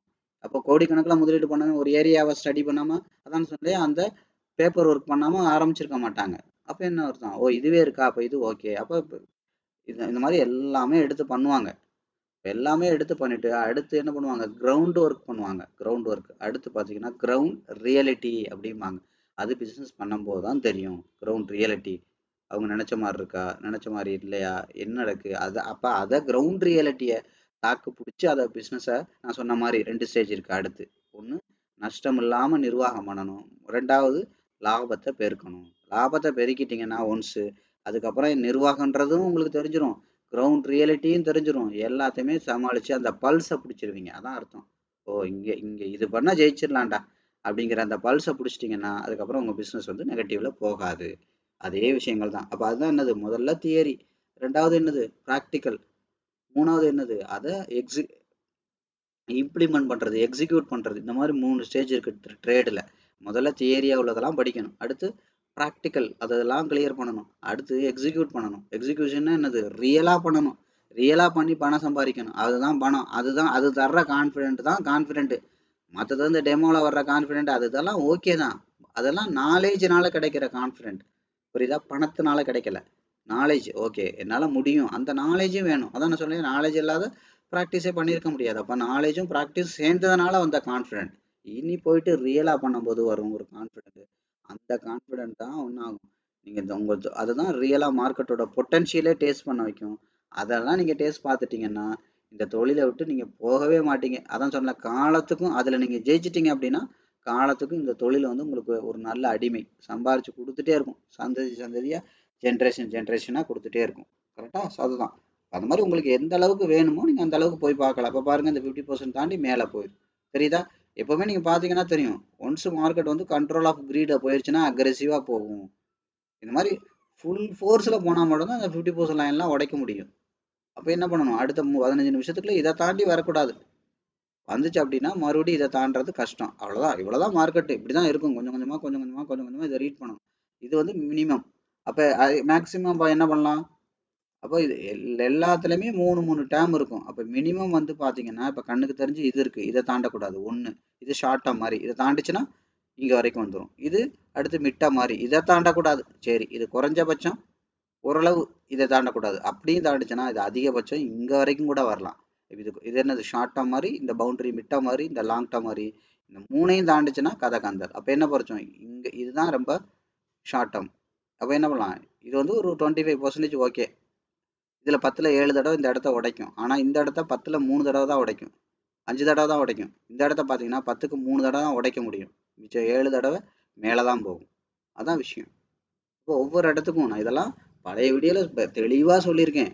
ஒவ்வொன்றோட நேச்சர் என்ன, ஷார்ட் டேர்மோட நேச்சர் என்ன, ஆடு மாடு கோழி, இந்த இந்த கதையெல்லாம் உங்களுக்கு சொல்லி அதெல்லாம் ரொம்ப ரொம்ப கிட்டத்தட்ட ஒரு 7-8 வீடியோ, ஒரு ஒரு பவுண்டரியோட நேச்சர் என்ன எல்லாமே சொல்லியிருக்கு.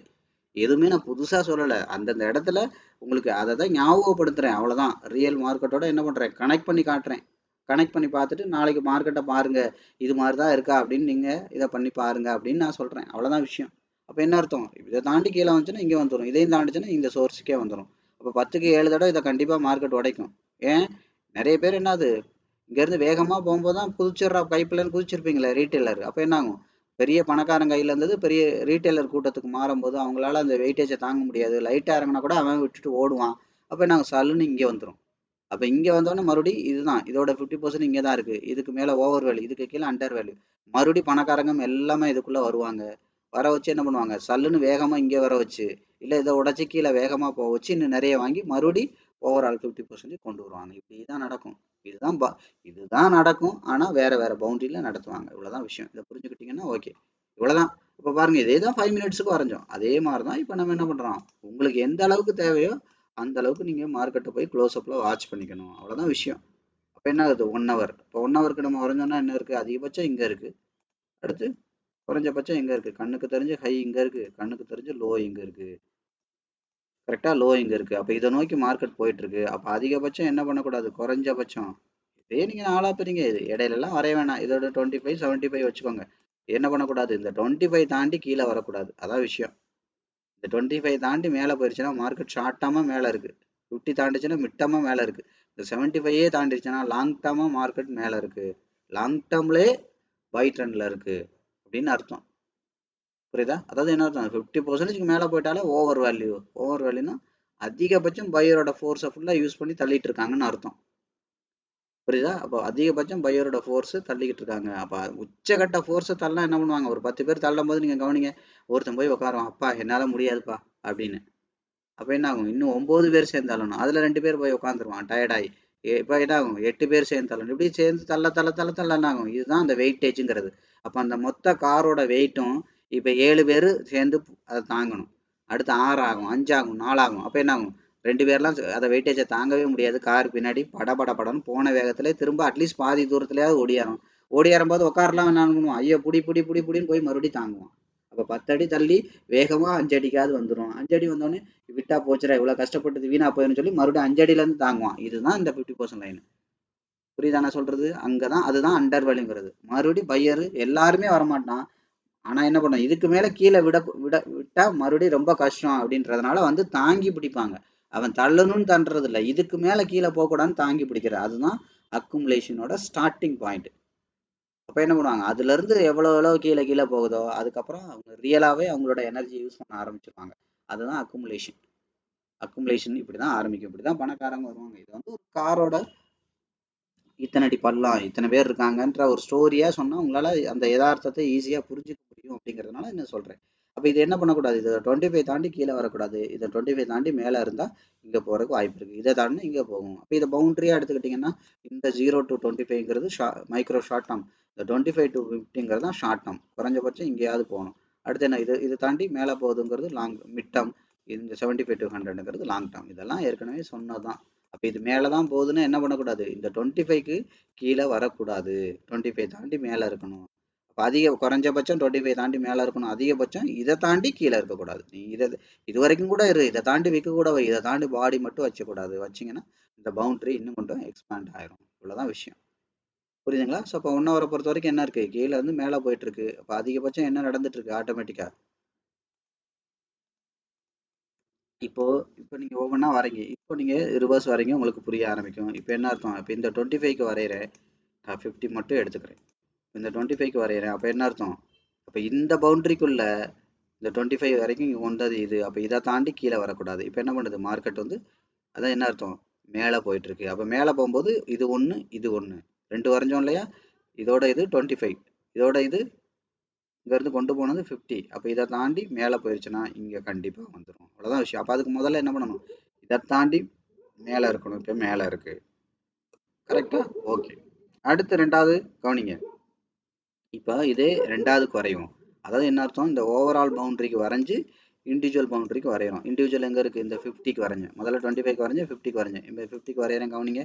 அப்போ 50யோட 25 எங்கே இருக்குது, இங்கே இருக்குது. அப்போ இந்த இதை தாண்டினா மட்டும்தான் இங்கே வரும். அதுதான் நான் சொன்னேன். அடுத்து என்ன பண்ணுங்க, கவனிங்க. அடுத்து என்ன பண்ணுறோம், ஆட்டோமேட்டிக்காக 75 to 0 லைன். இதுக்கு பேர் தான் இண்டிவிஜுவல் பவுண்டரி. இப்போ இந்த 75 இந்த இடத்துல இருக்குது. 75 லைன்லேருந்து ஆட்டோமேட்டிக்காக என்ன பண்ணுங்க, பெரிய ரகசியம்லாம் ஒன்றும் கிடையாது. 75லேருந்து 0 குறைங்க, அவ்வளோதான்.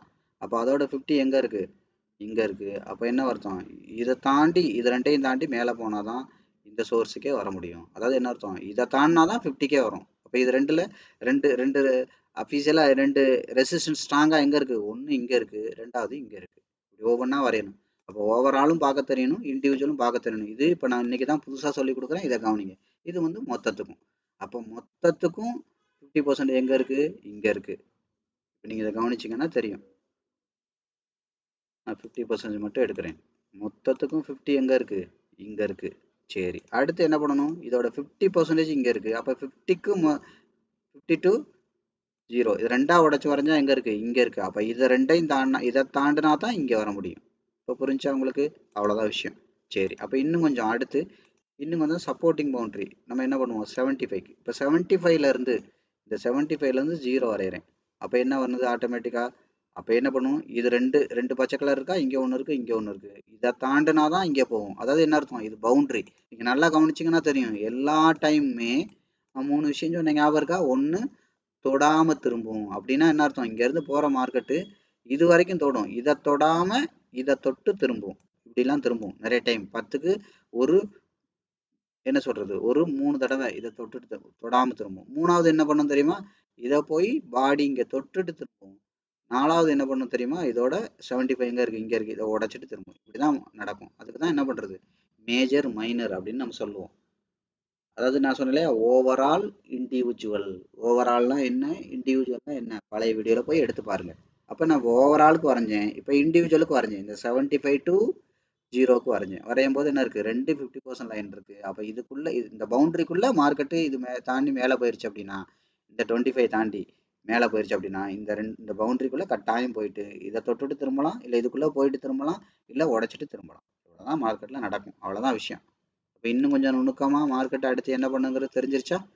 கிளியரா இந்த வீடியோஸ் எல்லாம் நீங்க பாருங்க. ஒரு தடவை பார்த்தா புரியாது. குறைஞ்சபட்சம் ஒரு 4-5 தடவை எல்லாம் பார்க்கணும். பார்க்க தான் புரியும். புரியுதுங்களா? அதான் நான் சொன்னேன். சும்மா வீடியோ பார்த்துட்டு போகாதீங்க. அந்த வீடியோ பார்த்துட்டு அடுத்து பண்ணுங்க. அந்த வீடியோ எப்படியெல்லாம் பெர்ஃபார்ம் பண்ணியிருக்கு, நம்ம சொன்னபடியே நடந்திருக்கா, எப்படி நடந்திருக்குன்னு பாருங்க. பார்க்க விஷயமா புரியும். அதுக்கப்புறம் உங்களுக்கு கொஞ்சம் கொஞ்சமா சப்கான்ஷியஸ்ல ஸ்டோர் ஆகும். பார்க்கணும். பார்க்க தான் புரியும். அதான் சொன்னேன். தியரிங்கிறது சாதாரணமாக புரியாது, ஞாபகம் வச்சுக்க முடியாது. தியரியை எப்போ பிக்சராக ஞாபகம் வச்சுக்கிறீங்களோ அப்போ தான் ஈஸியாக இருக்கும். அப்போ என்ன ஆகும்? ஈஸியாக அதை அண்டர்ஸ்டாண்ட் பண்ணி அடுத்து என்ன பண்ணணும்? நான் ஏற்கனவே சொன்ன மாதிரி தான். தியரி முடிச்சிருச்சு, அடுத்து ப்ராக்டிக்கல் முடிக்கணும், அடுத்து எக்ஸிக்யூஷன் இருக்குது. அதை ரியலாக டேஸ்ட் பார்க்கணும். ஏன்னா உங்களுக்கு அதான் நான் 3 விஷயம் சொன்னேன். ஒன்று தொட்டு பார்க்கறது, 2வது ஸ்மெல் பண்ணி பார்க்கறது, 3வது சாப்பிட்டு பார்க்கறது.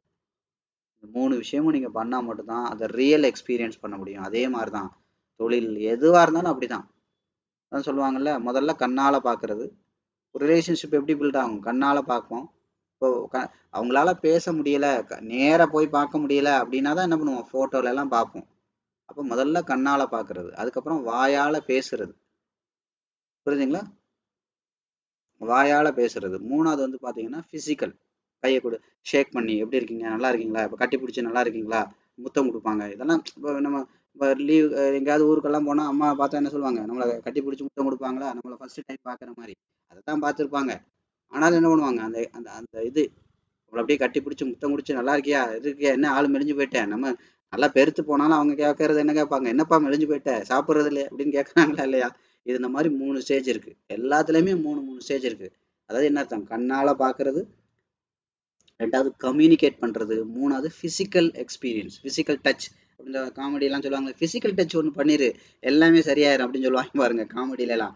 அந்த ஃபிசிக்கல், அதாவது என்ன அர்த்தம்? பாடி லாங்குவேஜ் அப்படிம்பாங்க. 2 பாடி ஒரு ஹேண்ட் ஷேக் பண்ணுறதுனால அந்த ரிலேஷன்ஷிப் இன்னும் ஸ்ட்ராங்காக பில்ட் ஆகுறது.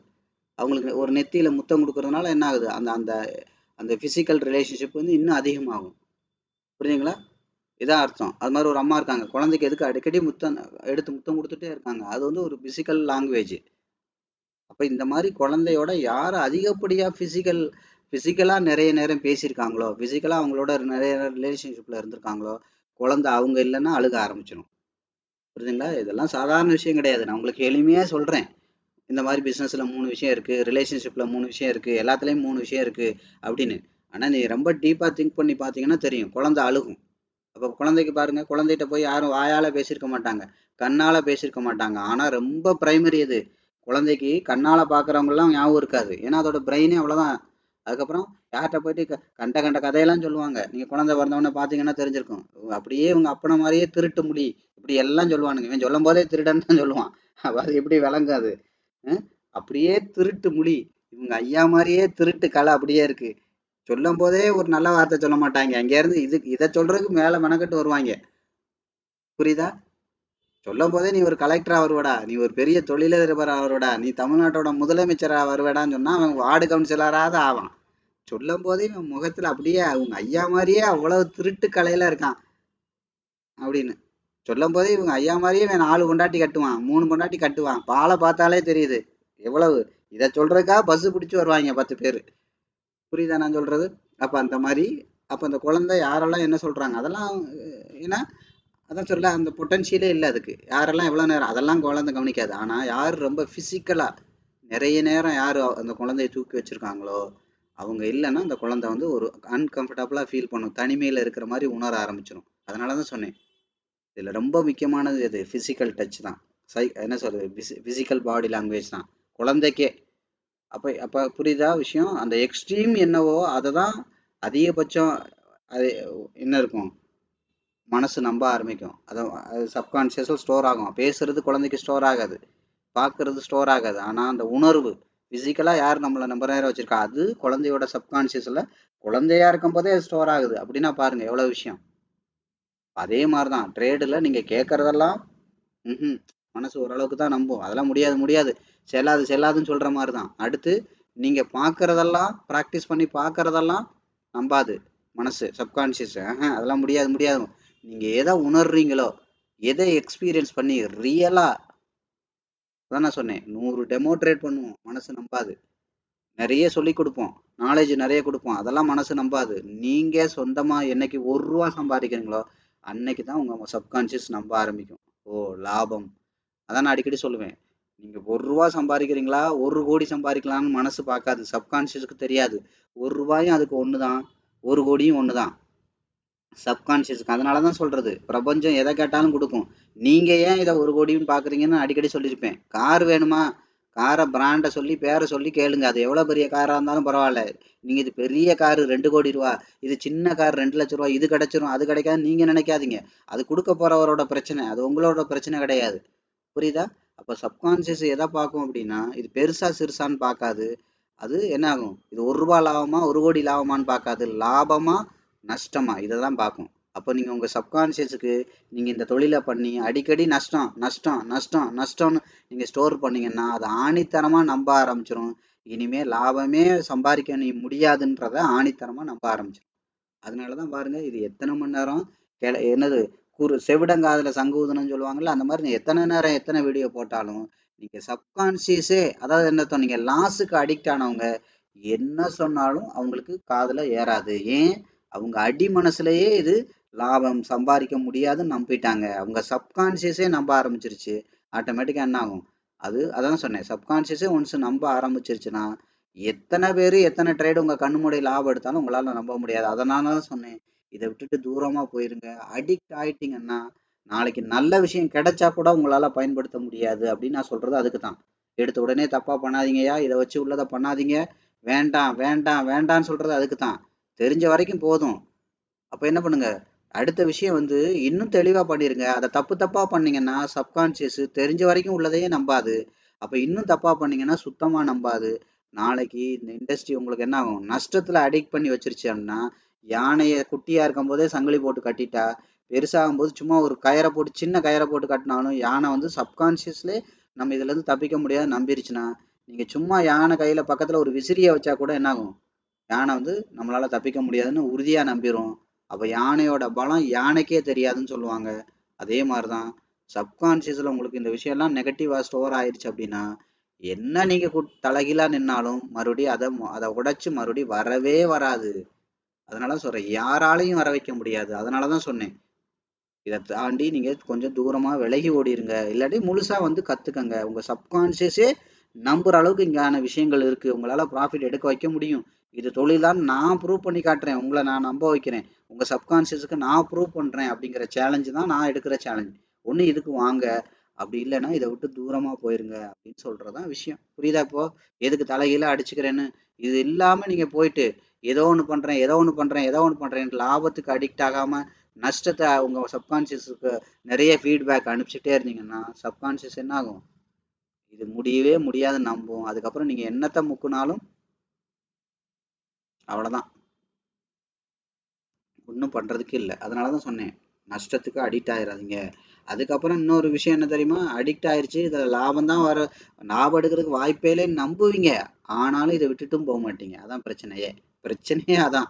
இது லாபம் எடுக்கிறதுக்கு வாய்ப்பே இல்லைன்னு நம்புறது நல்ல விஷயம்தான். சரி விட்டுட்டு போவீங்களா? போக மாட்டீங்க. அதான் சொன்னேன். ஒரு கட்டத்துல இது லாபமே இல்ல. இந்த குடிக்கிறவனை பார்த்தீங்கன்னா தெரியும். என்னால என் பொண்டாட்டி பிள்ளைலாம் கஷ்டப்படுது. மரியாதை போகுது, காசு போகுது, நிம்மதி இல்ல, எல்லாம் தெரியும். ஆனா அத விடுவானா? விட மாட்டான். அப்ப அப்ப அது அவன விடாது. அதான் சொன்னேன். பாவம் கயற போல கட்டும், கட்டி போட்டுரும் அப்படின்னு பைபிள்ல இருக்குன்னு நான் அடிக்கடி சொல்லியிருக்கேன். ஆரம்பிக்கும்போது சூப்பரா இருக்கும். ஆனா ஒரு ஸ்டேஜுக்கு ஒரு ஸ்டேஜ்ல நீ தப்பிச்சு வரலன்னா, அதுக்கப்புறம் நீ என்னதான் புத்தி தெளிஞ்சாலும், என்னதான் இத பத்தி நீ மணிக்கணக்கா பேசி இது இந்த மாரிப்பா, அந்த மாரிப்பா என்னத்த சொன்னாலும், அதுலேருந்து நீயே நெனச்சாலும் அது உன்ன விடாது. அதான் அர்த்தம். அது உன்ன விடாது. அதே மாரியான விஷயங்கள் தான் இது. ஸ்டார்ட்டிங்லயே அத என்ன பண்ணணும்? தியரி அவ்வளோ கிளியர் கட்டாக இருக்கணும். அதுக்கப்புறம் என்ன பண்ணணும்? உங்களோட அதானே சொன்னேன் சைக்காலஜிக்கலா 3 ஸ்டேஜ் இருக்குன்னு நான் சொன்னேன். தொடுறது, ஸ்மெல் பண்றது, சாப்பிட்றது எப்படி 3 ஸ்டேஜ் இருக்கு. அதே மாதிரி கண்ணால பார்க்கறது, கம்யூனிகேட் பண்றது வாயால, என்ன சொல்றது, அதுக்கப்புறம் பிசிக்கலா கம்யூனிகேட் பண்றது. புரியுதா? இந்த மாதிரி விஷயங்கள் நீங்க நல்லா பாருங்க. நீங்க எவ்வளவு க்ளோஸ் ஃப்ரெண்டை பாருங்க. ஓரளவு நிறைய அதீத அன்பு உள்ள ஒரு நபரை நீங்க சந்திக்கும் போது உங்களால அவங்கள தொடாம இருக்கவே முடியாது. தொடாம கட்டிப்பிடிச்சு முத்தம் கொடுக்கறது, எது விட நல்லா இருக்கியான்னு இருக்கிறது, என்னாச்சு ஏதாச்சு, என்ன முடி கொட்டி போச்சு, நகம் விழுந்துருச்சு, பல்லு கொட்டி போச்சு, இந்த மாதிரி உங்களால அந்த எக்ஸ்பிரஷனை கண்ட்ரோல் பண்ணவே முடியாது. அது உங்களை மீறி வரும். அதான் அர்த்தம்.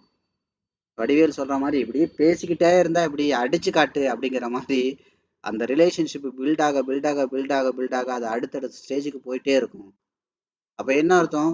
ஓரளவுக்கு இந்த பிசிக்கலா நிறைய நேரம் ஒரு ஃப்ரெண்ட்ஸ் 2 பேர் இருக்காங்க. ரொம்ப நேரம் அவங்க நல்ல நண்பர்களா இருந்திருக்காங்க அப்படின்னா, ஓரளவுக்கு மேல அவங்க என்னதான் ஃபோன்ல பேசினாலும், அந்த வெறுமை இருந்துகிட்டே இருக்கும். என்னதான் அவங்க வீடியோ கால்ல பார்த்தாலும், அந்த வெறுமை இருந்துகிட்டே இருக்கும். மறுபடியும் அவங்க 2 பேரும் பக்கத்து பக்கத்துல இருந்து, புரியுதுங்களா? என்ன சார் கைய புடிச்சிட்டு ஜாலியா அங்கங்க போயிட்டு வந்து அரட்டை அடிச்சுட்டு, அடிச்சு குடிச்சு விளையாண்டா மட்டும்தான் அந்த அவங்களுக்கு வந்து அந்த ஃபுல்ஃபில்மெண்ட்டே கிடைக்கும். இதுதான். இது வந்து ஒரு ஃப்ரெண்ட்ஸுக்கும் இதான் பொருந்தும். ஒரு அம்மா பையனுக்கும், இல்ல ஒரு அம்மா பிள்ளைக்கும் இதான் பொருந்தும். இல்ல ஒரு கணவன் மனைவிக்கும் இதான் பொருந்தும். இது லவ்வர்ஸுக்கும் பொருந்தும். இந்த மாதிரி எல்லாருக்குமே 3 ஸ்டேஜ் இருக்கு. புரியுதா? கண்ணால பார்க்கறது, வாயால பேசுறது, பிசிக்கல் என்னது லாங்குவேஜ். புரியுதுங்களா? அதுக்கு பேர் தான் கெமிக்கல் அப்படின்னு சொல்றாங்களா இல்லையா? சயின்ஸ்ல எல்லாம் கெமிக்கல் ரியாக்ஷன் அப்படின்னு ஏன் சொல்றாங்க? அங்க என்னத்த கெமிக்கல்? அது ஒரு எனக்கு உள்ளுக்குள்ள நடக்கிற ஒரு எமோஷனல், ஒரு ஹார்மோன் ஓட அதுதான் கெமிக்கல்ன்றாங்க. அதான் சொல்றாங்கல்ல, எதையுமே சும்மா சொல்லலை. அதனாலதான் சொல்றது, கண்ணால பார்க்கறது, அடுத்து கம்யூனிகேட் பண்ணும், அடுத்து பிசிக்கல் ரிலேஷன்ஷிப். இது மூணும் எல்லா ரிலேஷன்ஷிப்லயுமே இருக்கும். இந்த மாதிரி 3 ஸ்டேஜ் இருக்கு. புரியுதுங்களா? 3 ஸ்டேஜ் இருக்கு. அதே மாதிரி தான் பிசினஸ்லயும் 3 ஸ்டேஜ் இருக்கு. அதே மாதிரி தான் ட்ரேட்லயும் 3 இருக்கு. ஒன்று வந்து பார்த்தீங்கன்னா, நீங்க இதை வந்து தியரியா பார்த்து காதால கேட்டு பண்ற விஷயங்கள். ரெண்டாவது நீங்க ப்ராக்டிஸ் பண்ணி இங்க இங்க வாய்ங்கிறதுக்கு பதிலா வாயால காதால கேட்கறது. ரெண்டாவது கையால நீங்க ஒன்று பண்றது, டெமோ அக்கௌண்ட். ரெண்டாவது இருக்கா, அடுத்து மனசால உணர்றது, லைவ் ட்ரேட். பணத்தை சம்பாதிக்கிறீங்க பாருங்க, மனசார, ஓ நான் லாபம் எடுத்துட்டேனா, நானா எடுத்தேன், நானா சம்பாதிக்கிறேன், நானா எல்லா ட்ரேடையும் லாபத்தில் க்ளோஸ் பண்ணிட்டு இருக்கேன், இப்படி நீங்கள் ஃபீல் பண்ணுறீங்க பார்த்தீங்களா? இதான் மூணாவது. இந்த 3 ஸ்டேஜும் நீங்கள் ஃபீல் பண்ணாத வரைக்கும் இந்த தொழிலில் நீங்கள் என்னத்தை முக்குனாலும் ஒன்றும் வேலைக்கு ஆகாது. நான் அதை தான் ஓப்பனாக சொல்கிறேன். அதனால் இதை பார்த்துட்டு சும்மா போயிட்டு தப்பு தப்பாக பண்ணி இருக்கிற அந்த மைண்ட் செட்டையும் கெடுத்துக்காதீங்க ஐயா அப்படின்னு சொல்கிறது அதுக்கு தான். படித்து படித்து சொல்கிறது அதுக்கு தான். புரியுதா? ஸோ அதனால நீங்க ஒவ்வொரு விஷயத்தையும் கிளியரா அண்டர்ஸ்டாண்ட் பண்ணிக்கோங்க. அப்ப என்ன பண்ணுது ஆட்டோமேட்டிக்கா, இது இருக்குன்னா இங்க இருந்து இங்க இருக்கு, இது ஓவரால் இதை 50% தாண்டணும். அப்ப இந்த 75-50 வரீங்க, அடுத்து அவ்வளவுதான் விஷயம். 75 to 0 வரீங்க, அப்ப என்ன ஆகணும்? ரெண்டாவது இதை தாண்டினா மட்டும்தான் இந்த 50K வர முடியும். குறைஞ்சபட்சம் இதை தாண்டணும், அப்பதான் இந்த 75K வரும். அதான் அர்த்தம். இப்ப இது 50% இருக்க, இதை தாண்டினா மட்டும்தான் அதாவது என்ன அர்த்தம், தெளிவா சொல்றேங்க கவனிங்க. இங்க இதை தாண்டினா மட்டும்தான் இந்த பவுண்டரிக்கு வர முடியும். அதான் அர்த்தம். சரியா? ஓகே. அப்ப இதுல என்ன, இது ராவா இதுக்கு என்ன அர்த்தம்? இதை தாண்டினா தான் இந்த பவுண்டரிக்கு வர முடியும். அதான் அர்த்தம். இதை தாண்டினா தான் இந்த இந்த பவுண்டரிக்குள்ள மார்க்கெட்டே வர முடியும் அப்படிங்கிற அர்த்தம். புரியுதா இப்போ? சரி, அடுத்து வந்து பாருங்க, இது வந்து லாங் டேர்மா. அப்ப மிட் டேர்மா பார்த்தா என்னது? இந்த 50 to 75 to இது. அதுக்கப்புறம் வந்து பாருங்க, கவனிங்க, இதை கவனிச்சிங்கன்னா தெரியும். இந்த 50 to இந்த 0 வரைக்கும் வரீங்க. இப்போ வரைஞ்சிங்கன்னா ஆட்டோமேட்டிக்கா இதில் என்ன இருக்கு கவனிங்க, 225 இருக்கு. 50ங்கிறது நமக்கு என்ன இருக்கு, இங்கே ஒன்று இருக்கு, இங்கே வரணும். இப்போ அப்போ இதுக்கு கீழே என்ன வரணும்? இது ரெண்டையும் தாண்டினா தான், இதை தாண்டினா தான் மார்க்கெட் வந்து இந்த பவுண்டரிக்குள்ளே வர முடியும். அதான் அர்த்தம். இது ரெண்டையும் தாண்டினா தான் இதுக்குள்ளே வர முடியும். அதைத்தான் நான் சொன்னேன். இந்த 25 தாண்டினா தான் இங்கே வர முடியும். அவ்வளோதான் விஷயம். நீங்கள் உட்காந்து எல்லாத்தையும் வரையணும்னு அவசியம் கிடையாது. அப்போ இதை மொத்தமாக பாருங்க. இது தனித்தனியாக உடைச்சு பார்க்கறதுனா இண்டிவிஜுவல் வரையணும். இல்லை மொத்தமாக பார்க்கணுன்னா ஓவராலே போதும். அப்போ 25 தாண்டினா தான் 50 போக முடியும். 50 தாண்டினா தான் 75 முடியும். 75 தாண்டினா தான் 100 தாண்டி போக முடியும். அவ்வளோதான விஷயம். இதான் லாஜிக். அப்போ எங்கே வரைக்கும் போகுது, எப்படி போகுது, என்ன நடக்குது. அப்போ என்ன பண்ணக்கூடாது, மார்க்கெட்டு இது மேலே தான் போகுதுன்னா இந்த 25 தாண்டி கீழே இருக்கக்கூடாது. கீழே இருக்கிற வரைக்கும் ஆபத்து. இங்கே வந்துடும். அப்போ என்ன பண்ணுச்சு, அப்போ குறைஞ்சபட்சம் இதுக்கு கீழே இருக்குன்னா அதிகபட்சம் இங்கே வரைக்கும் வாய்ப்பு இருக்குது. இதை தாண்டி கீழே போச்சுன்னா இந்த பவுண்டரியே எக்ஸ்பேண்ட் ஆயிரும். அப்போ என்ன அர்த்தம், இதை தாண்டி மேலே போச்சுன்னா இங்கே வர வரைக்கும் வாய்ப்பு இருக்குது. அவ்வளோதான் விஷயம். பெரிய கம்பு சுற்றுற வேலையெல்லாம் ஒன்றும் கிடையாது. இதை இண்டிவிஜுவலாக வரையும் போது, இப்போ ஓவராலுக்கு நான் சொல்கிறேன், இண்டிவிஜுவலாக வரும்போது இன்னும் கிளாரிட்டியாக தெரியும். அப்போ இது இன்னும் உடச்சி இன்னும் சின்ன சின்ன சின்ன ஃப்ரேமில் வரையும் போது இன்னும் உங்களுக்கு தெளிவாகவே தெரிய ஆரம்பிக்கும். இதெல்லாம் உட்காந்து உட்காந்து உட்காந்து தான் நாங்கள் ரியலாக ட்ரேட் எடுக்கணுமா, தேவையில்லை. அதனால தான் சொல்கிறேன், இதெல்லாம் 20 மார்க் கொஸ்டின் தான். 20 மார்க்குக்கு இவ்வளோ வேலையெல்லாம் தேவையில்லை. ஆனாலும் உங்களுக்கு இதெல்லாம் வேற வேற வேற வேற ஆங்கிளில் டெக்னிக்கலாக எல்லா இடத்துல இருந்தும் பலதரப்பட்ட ஆங்கிள் இருந்து, அதான் சொல்லலையா, நீங்கள் டெக்னிக்கலுக்குன்னு நீங்கள் உலகத்தில் நீங்கள் எங்கேயும் போய் ₹1 கூட செலவு பண்ணி படிக்க வேண்டாம். அதான சொல்லலை, நீங்கள் காதால் கேட்டு எதெல்லாம் நீங்கள் கற்றுக்கணுமோ இதில் அவ்வளோ விஷயத்தையும் நான் சொல்லி தந்துடுவேன். அவ்வளோதான். அடுத்து நீங்கள் என்ன பண்ணணும், கையால் பண்ணுற விஷயம் நீங்கள் வந்து பண்ணாதான் முடியும். அதுவும் நீங்கள் பண்ணும்போது நீங்கள் எங்கேயோ உட்காந்துக்கிட்டு ஏதோ பண்ணீங்கன்னா வேலைக்கு ஆகாது. என் கூட இருந்து பண்ணணும். அப்போ தான் நீங்கள் தப்பாக பண்ணுறீங்களா சரியாக பண்ணுறீங்களான்றது விஷயம். அடுத்து 3வது, மனசால உணரணும். சைக்காலஜிக்கல் ஃபீட்பேக் அப்படிம்பாங்க. அதாவது என்ன அர்த்தம், லாபம் லாபம் லாபம் லாபம் லாபம் லாபம்னு இப்படி 100 தடவையாவது உங்கள் மனசுக்கு அந்த சிக்னலை நீங்கள் அனுப்பணும். 100 தடவை நீங்கள் லாபம் அப்படிங்கிற அந்த ஃபீட்பேக்கை அனுப்பிச்சிட்டிங்கன்னா, நஷ்டங்கிற ஃபீட்பேக்கை இடையில அனுப்பாமல் 100 தடவை நீங்கள் அனுப்பிச்சிட்டிங்கன்னா, இது ரொம்ப முக்கியம். இடையில நஷ்டங்கிற ஃபீட்பேக்கு ஒரு தடவை கூட அனுப்பிச்சிடக்கூடாது. ஐயோ நஷ்டம், ஐயோ நஷ்டம், ஐயோ நஷ்டங்கிற ஃபீட்பேக்கே அதுக்கு காதிலே விழுகக்கூடாது. நீங்கள் நல்லா தெரிஞ்சுக்கோங்க. இந்த குடியாரின குடியிலேருந்து மீட்டு கொண்டு வருவாங்க, அந்த கேம்புக்கெல்லாம் போயிட்டு வருவான், புரியுதா? அவன் பார்த்தீங்கன்னா குடிக்கிறான், ஒருத்தனை பார்த்தா கூட அவனுக்கு குடிக்கணும்னு தோணிடும். புரியுதா? எவனாவது பழைய ஃப்ரெண்ட்ஸு எவனாவது பார்த்தா கூட குடிக்கணும்னு தோணிடும். அந்த மாதிரி அவ்வளோ கிரிட்டிக்கல் பீரியட் அது. அதே மாதிரி தான் உங்களை காதால் உணர வச்சு நம்ப வச்சு அதுக்கப்புறம் கையாலையும் நம்ப வச்சுட்டு இப்போ மனசால் நம்ப வைக்கிற ஸ்டேஜ் வந்து ரொம்ப ரொம்ப முக்கியமான ஸ்டேஜ். அந்த இடத்துல நீங்கள் போயிட்டு நஷ்டம்னு ஒரு ஃபீட்பேக் உங்கள் மனசுக்குள்ளே போயிடுச்சுன்னா, நீங்கள் இதுக்கு முன்னாடி 30 தடவை லாபம்னு ஃபீட்பேக் உள்ளே அனுப்பிச்சிருப்பீங்க. அந்த லாஸ்ட்டாக ஒரு ஃபீட்பேக் நஷ்டம்னு நீங்கள் அனுப்பிச்சிங்கன்னா அந்த 30 தடவை ஃபீட் பண்ண அத்தனையும் கரப்ட் ஆயிரும். அவ்வளோதான். மனசு வந்து அதான் நான் சொன்னேன், நல்ல விஷயத்தை விட கெட்ட விஷயம் அதிக எஃபெக்டிவாக இருக்கும். அதான் சொல்லுவாங்க. அதாவது என்ன அர்த்தம், உண்மை என்ன சொல்றது, உண்மை பக்கத்து தெருவுக்கு போகிறதுக்குள்ள பொய் கால் முளைச்சு என்ன உலகத்தையே சுற்றிட்டு வந்துருமா. மக்கள் பாருங்க, பொய்யை சூப்பராக நம்புவாங்க. ஆனால் உண்மையை எவன் சொன்னாலும் நம்ப. அதான் சொன்னல, நம்ம நாய் மாதிரி கத்துவோம், ஒருத்தர் நம்ப மாட்டான். அதெல்லாம் 10,000 போடுங்க கைஸ், நாளைக்கே ஃபாரின்ல போய் செட்டில் ஆகலாம் கைஸ்ன்னு சொல்றது அந்த வீடியோ பார்த்துட்டு அதுக்கான ஆக்ஷன் அத்தனையும் மற்ற மனுஷன் நம்புவான். புரியுதா? அதான் சொல்றேன்ல, உண்மை வந்து. ஆனால் அதான் நான் சொல்கிறேன், நீங்கள் எங்கே போய் என்னத்தை சுற்றினாலும் நான் சொல்கிறது உண்மை. அதனால தான் நான் ஓப்பன் சேலஞ்சே பண்ணுறது. இஷ்டம்னா பாருங்க, இல்லாட்டி இடத்த காலி பண்ணுங்க, வழியை விடுங்க, அடுத்த ஆள் தேவைப்படுற ஆள் பார்க்கட்டும்னு சொல்கிறது காரணம் அதுதான். அப்போ அந்த மாதிரி சைக்காலஜிக்கல் ஃபீட்பேக்கு வந்து ரொம்ப ரொம்ப முக்கியம். இப்போ என்ன அர்த்தம், குறைஞ்சபட்சம் கன்சிஸ்டண்ட்டாக கண்டினியூஸாக 100 ஃபீட்பேக்கு உங்கள் மனசுக்கு லாபம் லாபம் லாபம் லாபம் லாபம்னு அனுப்பணும். அதில் ஒன்று கூட நஷ்டம்னு அனுப்பிச்சிடக்கூடாது. டிலே பண்ணி கூட அனுப்பலாம், தப்பு கிடையாது. இன்னைக்கு லாபம்னு அனுப்புகிறோம், இல்லை இன்னைக்கே 5 லாபம்னு ஃபீட்பேக் அனுப்பிச்சிருப்போம், 2 நாள் கழிச்சு கூட 6வது ஃபீட்பேக் அனுப்பலாம். ஆனால் லாபம் தான் அனுப்பணும் உங்கள் சப்கான்சியஸ்க்கு. இது ரொம்ப ரொம்ப முக்கியம். சப்கான்சியஸை வந்து ஒரு குழந்தை மாதிரின்னு சொல்லுவாங்க. அதை அப்படியே கொஞ்சம் கொஞ்சமாக ஏமாற்றி ஏமாற்றி ஏமாற்றி நீங்கள் நினச்சதை சாதிக்கலாம். அதான் சொல்கிறல, உங்கள் மனசுங்கிறது ஒரு குழந்தை மாதிரி. ஆனால் நீங்கள் நினச்சதை சாதிக்கலாம். ஆனால் நம்பிட்டீங்கன்னா ஆணித்தரமாக நம்பிடும். அதான் சொன்னேன், ஒரு சின்ன வயசுலேயே ஒருத்தன் காயம் பட்டான்னா அவர் அந்த காயத்தை மறுபடியும் அந்த காயத்தை குணமாக்குறது ரொம்ப பெரிய கஷ்டம். நான் சொன்னேன் இல்லையா, இன்ட்ரோவர்ட்டாக இருக்கிறவங்கலாம் பார்த்தீங்கன்னா சின்ன குழந்தையில பயங்கரமான கஷ்டத்தை அனுபவிச்சிருப்பாங்க. பயங்கரமான கஷ்டம். அதாவது நீங்கள் நல்லா பாருங்க, ஒருத்தன் வந்து ஒரே ஒரே ஒரே செகண்ட். அதே மாதிரி வந்து பார்த்தீங்கன்னா, யார் வந்து ஒருத்தங்க இப்போ நீங்கள் ஒரு மனநிலை சரியில்லாதவங்கலாம் பாருங்க, ஏன் அவங்க சிரிச்சுக்கிட்டே இருக்கணும்? ஏன் வந்து கடவுள் வந்து டீஃபால்ட்டாக அவங்க ஏன் அவங்கள அழுகிற மாதிரியே வச்சுக்கலாம்ல? ஏன் அவங்கள சிரிக்கிற மாதிரியே வைக்கிறாங்கன்னா, அதாவது என்ன அர்த்தம், அவ்வளவு கஷ்டம் அவங்களுக்குள்ள. அது என்னது, ஒரு ஒரு பிரெயினே டேமேஜ் ஆகிற அளவுக்கு அந்த அதிர்ச்சி அவங்க மனசுக்குள்ள போயிருக்கு, அவங்க மைண்டுக்குள்ள போயிருக்கு. அப்போ என்ன அர்த்தம், ஆட்டோமேட்டிக்கா டிஃபால்ட் தியரின்னு சொல்லுவாங்க, நேச்சர் தியரி. அதாவது என்ன அர்த்தம், டிஃபால்ட் கியூர், நேச்சர் கியூர் அப்படிம்பாங்க. அதாவது என்ன அர்த்தம், இப்போ இந்த ஆக்சிடென்ட் ஆகுது, டப்புன்னு அவன் என்ன பண்றான், சுயநிலை விளக்குறான். ஏன் அந்த இடத்துல யார் அனஸ்தீசியா குடிச்சு அவனுக்கு சுயநிலை விளக்க வச்சது இல்ல.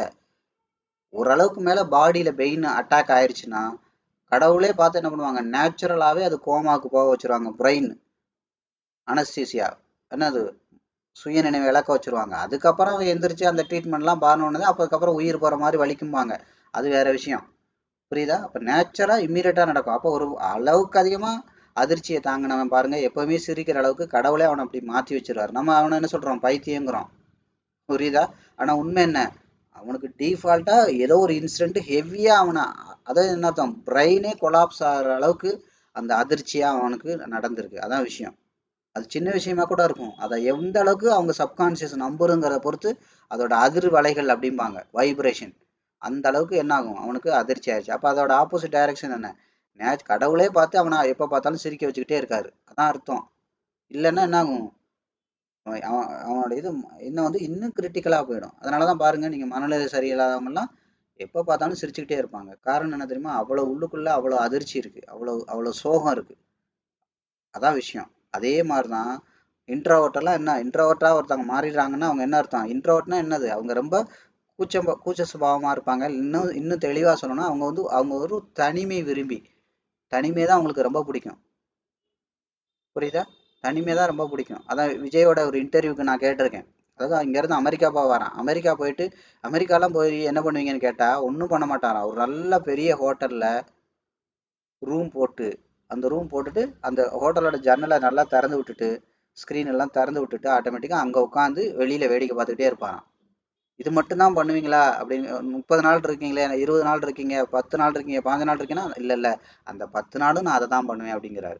அவங்க யோசிச்சு பாருங்க, அந்த 10 நாளும் நான் அதான் பண்ணுவேன். 10 நாளும் ஜன்னல்ல எப்படி உங்களுக்கு, உங்களுக்கு எப்படி பொழுது போகும், போர் அடிக்காதான்னு கேட்டா, போர் அடிக்கும் தானே அந்த ஜன்னலை திறந்து உட்காந்துட்டு இருக்கேன் அப்படிம்பாரு. அப்ப யோசிச்சு பாருங்க, இங்க இருந்து அமெரிக்கா போய் கேட்டனை ரிமூவ் பண்ணி விட்டு நல்ல ஹோட்டல்ல புக் பண்ணி வேலை வேலைக்கு சாப்பிட்றது, ஜன்னல்ல உட்காந்து வெளியில வேடிக்கை பார்க்கறது, இவ்வளவுதான். இப்ப நான் நான் கூட அடிக்கடி சொன்னேன் பாருங்க, இப்ப என்னனாலும் நான் இங்க இருந்து கோவா போவேன், அங்க போய் தண்ணி அடிப்பானா, ஏதாவது பண்ணுவானா, ஒன்றும் பண்ண மாட்டேன். எங்காவது போய் உட்காந்து பீச்சை வேடிக்கை பார்ப்பேன். இல்ல ஏதாவது பீச், என்ன சொல்றது, பீச் ஓரத்துல அந்த இதெல்லாம் இருக்கு இல்லையா, குடில் மாதிரிலாம் ரெஸ்டாரண்ட்லாம் வச்சிருப்பாங்களா, அதில் உட்காருவேன், ஏதாவது சாப்பிடுவேன், பீச்சை வேடிக்கை பார்ப்பேன் காலையில இருந்து சாயங்காலம் வரைக்கும். இதான் அதிகபட்சம், இதுக்கு தான் நான் அதிகபட்சம் போறதே. அதான் சொல்றல, இவங்கெல்லாம் என்னன்னா இன்ட்ரோவர்ட் எல்லாம் என்னன்னா தனிமை விரும்பிகளா இருப்பாங்க. அப்ப இன்ட்ரோவர்ட்டா ஒருத்தவங்க இருக்காங்கன்னா அவங்க என்ன அர்த்தம், சின்ன வயசுல அதிபயங்கரமான கஷ்டத்தை அவங்க அனுபவிச்சிருக்காங்கன்னு அர்த்தம். அதாவது என்ன அர்த்தம், அவங்க அவங்க பழகணும்னு நினைக்கும் போதுல அவங்களுக்கு யாருமே அன்பு காட்டலைன்னு அர்த்தம். அதான் அர்த்தம். அவங்க தான் இன்ட்ரோவர்ட்டா மாறுவாங்க. அப்ப என்ன ஆகும், தனிமை விரும்பிகள், அதான் அர்த்தம். அப்ப இந்த மாதிரி, அப்ப அது மாதிரி ஒருத்தன் எப்பவுமே சிரிச்சு ரொம்ப கலகல கலகலன்னு இருக்கான்னா அவன் சின்ன வயசுல நிறைய கஷ்டத்தை பார்த்துருக்கான்னு அர்த்தம். அதனாலதான் அந்த அட்மாஸ்பியரே அவங்க என்ன பண்ணுவாங்க, இதை அதாவது என்ன அர்த்தம், சாப்பிட்டு 10 நாள் ஆனவன் குப்பை தொட்டியில கிடந்தாலும் எடுத்து சாப்பிட்றான் இல்லையா, அதே தான். எதுக்கு உங்க மனசு, உங்க சப்கான்சியஸ் ரொம்ப ஏங்கி இருக்கோ, அது கிடைக்கல அப்படின்னா ஆட்டோமேட்டிக்கா என்ன ஆகும், அதுக்கு ஆப்போசிட் என்னவோ அதுல எக்ஸ்ட்ரீமா போக ஆரம்பிக்கும். இதான் விஷயம். அது மாதிரி ஒருத்தன் பயங்கரமா கோவப்படுறான்னு வச்சுக்கோங்க, அவன் பயங்கர நேர்மையா இருக்கான்னு அர்த்தம். இதெல்லாம் நீங்க தெரிஞ்சுக்கணும். இதெல்லாம் சைக்காலஜிக்கல் ட்ரூத். அதாவது நேர்மையா இருக்கான்னு அர்த்தம். அதாவது என்ன அர்த்தம், அவனுக்கு அவன் சார்ந்த அந்த விஷயத்துல இல்ல, அவன் சார்ந்த சமூகத்துல அவன் தப்பு தப்பா நடக்கிறத பார்க்கும்போது அவனால அந்த தப்போடு சேர்ந்து அவனால பயணம் பண்ண முடியலன்னு அர்த்தம். அதான் விஷயம். எங்க பார்த்தாலும் தப்பா இருக்கு, ஆனா இவனும் சேர்ந்து அதோட அத போக முடியல. அவன் என்ன, அவன் நம்மளும் இப்படி இருக்கலாமே, நம்மளும் இப்படி பண்ணலாமேன்னு நினைக்க தோணும், ஆனாலும் அவனால முடியாது. அதனால என்ன ஆகும், அது கோபமா மாறும். ஏன் எல்லாரும் இப்படி இருக்காங்க, ஏன் இப்படி இருக்காங்க, அப்படி இருக்காங்க. அப்ப ஒருத்தர் அதிகமா கோவப்படுறான்னா அவன் பயங்கரமான நேர்மையா இருக்கான்னு அர்த்தம். இப்படி ஒவ்வொரு இதுக்கும் சைக்காலஜிக்கல் ஆப்போசிட், அதோட வேர் எங்க இருக்கு அப்படிங்கிறத கண்டுபிடிப்பாங்க சைக்காலஜிக்கல் இதுல, ட்ரீட்மெண்ட்ல. இதோட வேர் எங்க இருக்கு, அதை கண்டுபிடிச்சு அதை கியூர் பண்ண பார்ப்பாங்க. அப்படி இப்படி ஒவ்வொரு ரியாக்ஷனுக்கும் ஒவ்வொரு பேஸ் இருக்கும். அதே மாதிரிதான் உங்களுக்கு ட்ரேடுக்கு நான் என்ன சொல்றது, நம்ம சைக்காலஜிக்கலா ரொம்ப போக வேண்டாம். புரியுதா? நான்லாம் அடிக்கடி சொல்றீங்க இல்லையா, ஒருத்தங்களை பார்த்தாலே நான் சொல்ல முடியும், அவங்க அவங்க அவங்க மனசுல என்ன இருக்கு, அவங்க என்ன நினைக்கிறாங்க, அவங்க எப்படியா என்ன மாதிரியான ஆளு அப்படிங்கிறத சொல்ல முடியும். நீங்க வாயை திறந்தெல்லாம் என்கிட்ட ஒரு 4 வார்த்தை 5 வார்த்தை பேசிட்டீங்கன்னா அவ்வளவுதான். கம்ப்ளீட் ஹிஸ்டரி நான் கம்ப்ளீட்டா நான் தெரிஞ்சுப்பேன் உங்களை பத்தி. புரியுதா? இதெல்லாம் என்ன சொல்றது, இதெல்லாம் ஒரு காட்ஸ் கிஃப்ட் மாதிரி. புரியுதா? அதுக்காக நான் சைக்காலஜி படிச்சிருக்கேன்னா கொஞ்சம் படிச்சிருக்கேன், ரொம்ப படிக்கல, கொஞ்சம் படிச்சிருக்கேன். நான் சைக்காலஜி பத்தி கொஞ்சம் படிச்சிருக்கேன், ஒரு ஒரு சர்டிஃபிகேஷன் லெவலில் படிச்சிருக்கேன் நான். புரியுதுங்களா? ஸோ அந்த மாதிரி விஷயங்கள். அப்போ இந்த மாதிரி ஒவ்வொரு இதுக்கு விஷயங்கள் இருக்கு. அப்போ இதே மாதிரி தான் சப்கான்சியஸ், எண்ணம் போல் வாழ்வுன்னு சொல்லியிருக்காங்க இல்லையா? அப்போ என்ன அர்த்தம், நீங்க என்னத்தை நம்பிட்டீங்களோ அதுக்கப்புறம் நீங்க நம்ப ஆரம்பிச்சிட்டீங்க. நான் அடிக்கடி 2 நாளைக்கு முன்னாடி கூட சொன்னேன் பாருங்க, உங்க லைஃப் முடிஞ்சு போச்சுன்னு நீங்க நினைக்காதீங்க. நீங்க தோத்து போயிட்டுன்னு நீங்க நினைக்காத வரைக்கும் இந்த இந்த யூனிவர்ஸ் வந்து அந்த ஃபைலை க்ளோஸ் பண்ணாது அப்படின்னு நான் சொன்னேன் பாத்தீங்களா? எந்த இடத்துல வேணாலும் என்ன ஆகும், துளிர்க்கும் உங்க வாழ்க்கை. நீங்க நம்புங்க, 100% நம்புங்க. நீங்க அதான் நான் சொல்லல, கடவுளை நம்புங்க. உங்களை நம்பலைனாலும் பரவாயில்ல, உங்களோட சூழ்நிலை நீங்க சுத்தி நம்புறதுக்கு 1% கூட வாய்ப்பு இல்லாம இருக்கும். கடவுளை ஸ்ட்ராங்கா நம்புங்க, உங்க லைஃப் கண்டிப்பா துளிர்க்கும். இந்த உலகத்தை விட்டு நீங்க போறதுக்குள்ள நீங்க எந்த அளவுக்கு தோத்து போனீங்களோ அந்த அளவுக்கு ஜெயிக்காம கடவுள் உங்களை விட்டு அனுப்ப மாட்டாரு. ஏன்னா அவரை நம்புறீங்க. புரியுதா? நீங்க எல்லாமே உங்களையும் உங்களை சுத்தி இருக்கிறதையும் நம்புனீங்கன்னா வேலைக்கு ஆகாது. அதெல்லாம் அதெல்லாம் ரியாலிட்டி. அதெல்லாம் நடக்கிறதுக்கு வாய்ப்பே இல்லாத மாதிரி தான் தோணும், ஆனா கண்டிப்பா நடக்கும். எப்படிதான் நடந்துச்சுன்னே தெரியாது, அந்த அளவுக்கு ஆச்சரியமா நடக்கும். அதனாலதான் சொல்றது, மனுஷனை நம்பாதீங்க, கடவுளை நம்புங்க. என்னெல்லாம் நம்பாதீங்க, கடவுளை நம்புங்கன்னு சொல்றது காரணம் தான் இது. ஏங்க வந்து சும்மா உட்காந்து புகழ்ந்து என்ன, அதெல்லாம் இங்க வேலைக்கே ஆகாது. கடவுள் பிளான் பண்ணியிருக்காரு உங்களுக்கு இதை கொடுக்கணும்னு.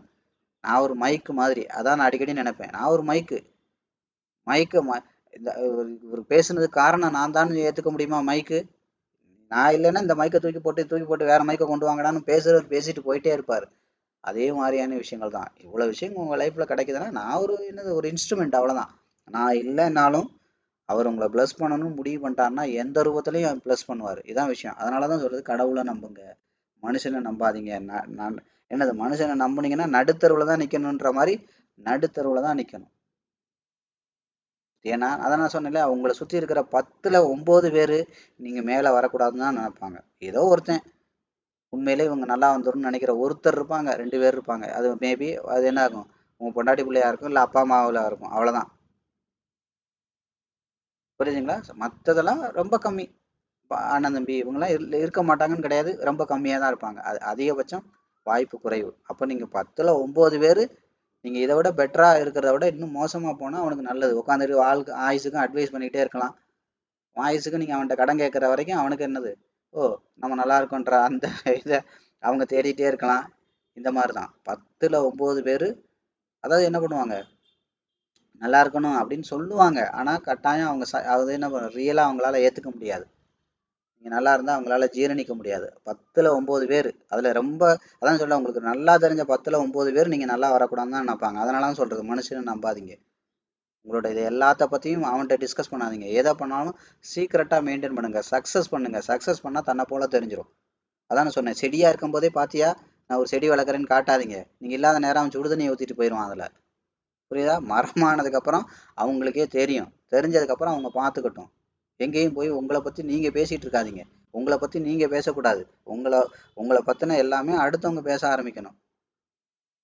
அதுதான் உண்மையான இது, கிரெடிட். புரியுதுங்களா? ஸோ அந்த மாதிரி நிறைய விஷயங்களை நீங்க என்ன பண்ணுங்க, ஒரு பணக்காரன் மாதிரியே திங்க் பண்ணுங்க.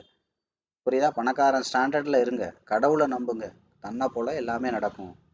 அதனால இப்ப என்ன விஷயம், எதுக்காக சொல்ல வந்தோம், உங்க சைக்காலஜிக்கு வந்து இந்த ஃபீட்பேக் வந்து ரொம்ப ரொம்ப முக்கியம். முதல்ல பாக்குறது, சொல்றதை கேட்கறது, இதை நம்பும் ஒரு ஒரு கட்டம் இதுல. அதனால சொன்னேன் இது 20% தான்.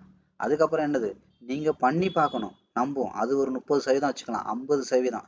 ஓ பரவாயில்ல அப்படிங்கிறத நம்பும். மூணாவது ரியலா, நான் சொன்னேன் இல்லையா, ரியலா பணம் சம்பாதிக்கும் போது நம்புறதுதான் 50% உங்க மனசு நம்பும். அப்பதான் 100% நம்புனாதான் அடுத்து இது ஒரு, இதுல உள்ள எல்லா பெனிஃபிட்டையும் நீங்க என்ஜாய் பண்ண முடியும். ஏன்னா நீ உங்க மனசே நம்பலைன்னா இயற்கை கொண்டாந்து அதை உங்கள்கிட்ட சேர்க்காது. அதான் நான் சொல்றேன், நீங்க நம்பாத வரைக்கும் இயற்கை கொண்டாந்து அதுல உங்கள்கிட்ட சேர்க்காது. அதனாலதான் சொல்றது, சாதாரண ஆளு பெரிய பணக்காரன ஆளோட ரகசியமே இதான். அப்ப என்ன அர்த்தம், அப்போ உங்களோட ஃபீட்பேக் ரொம்ப முக்கியம். உங்க சைக்காலஜிக்கு என்ன ஃபீட்பேக் அனுப்புறீங்க, நீங்க லாபம்னு அனுப்புறீங்கன்னா நஷ்டம் அனுப்புறீங்களா? அது 1 ரூபாயா 1 கோடியான்னு மேட்ரு கிடையாது. லாபம் லாபம் லாபம் லாபம் லாபம், இந்த மாதிரி கன்சிஸ்டண்டா 100 இதை நீங்க அனுப்பிச்சிட்டீங்கன்னா நீங்கள் சைக்காலஜிக்கலாக இந்த தொழிலில் எவ்வளோ பெரிய எக்ஸ்ட்ரீம் இருக்கோ அவ்வளோ விஷயத்தையும் என்ன சொல்கிறது இயற்கையே கொண்டாந்து உங்கள்கிட்ட சேர்க்கும். ஏன்னா அதுக்கான அந்த ஃபிட்னஸ் வந்து உங்களுக்கு உள்ளுக்குள்ளே இருக்குது ஸ்ட்ராங்காக. உங்களால் அதான் என்ன அர்த்தம், செதறி ஓடி வரும், எல்லா இதுவும் உங்களை நோக்கி ஓடி வரும். அதான் சொல்கிறேன், பணம் சம்பாதிக்கிறது அதுக்கப்புறம் உங்களுக்கு என்ன ஆகும், ஒரு ஒரு சாதாரண விஷயம் ஆயிரும். ஒரு என்னது, படுத்துக்கிட்டே பணம் சம்பாதிக்கிற மாதிரி ஆயிரும். அதான் நான் சொல்கிறேன், உலகத்தில் எந்த மூலையில் எந்த தீவில் கொடுத்து உங்களை விட்டாலும் சரி நீங்கள் இதுலேருந்து பணம் சம்பாதிச்சிருவீங்க.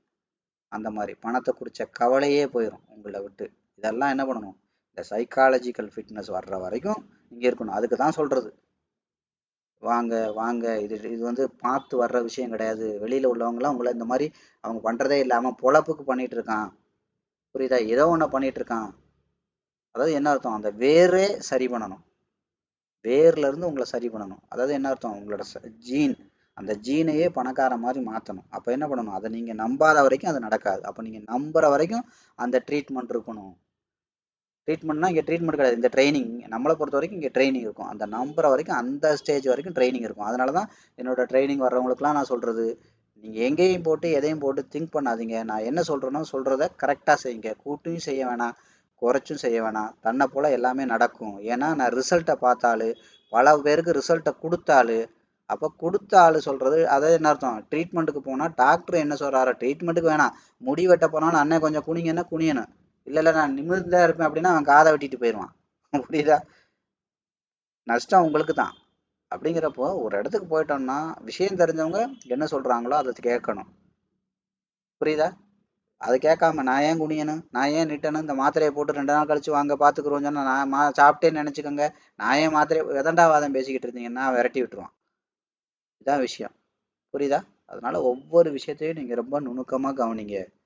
அதனால சொல்கிறேன், இந்த இதில் வந்து பார்த்தீங்கன்னா ஒரு வாத்தியார் ஒரு ஸ்டூடெண்ட்டுக்கு சொல்லி கொடுக்குற மாதிரி தான் இருக்கும். ட்ரைனிங் வந்து ஒரு கோச்சு அவங்களோட பிளேயர்ஸ்க்கு சொல்கிற மாதிரி ட்ரைனிங் வேற மாதிரி இருக்கும்.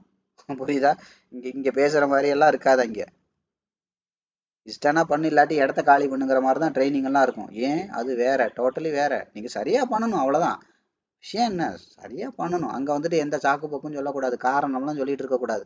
அங்கே இஷ்டம்னா முடிஞ்சால் சரியாக பண்ணணும், சரியாக பண்ண முடியலன்னா இடத்த காலி பண்ணிடணும். 4 ரவுண்டு ஓடுப்பான்றது ரூலு.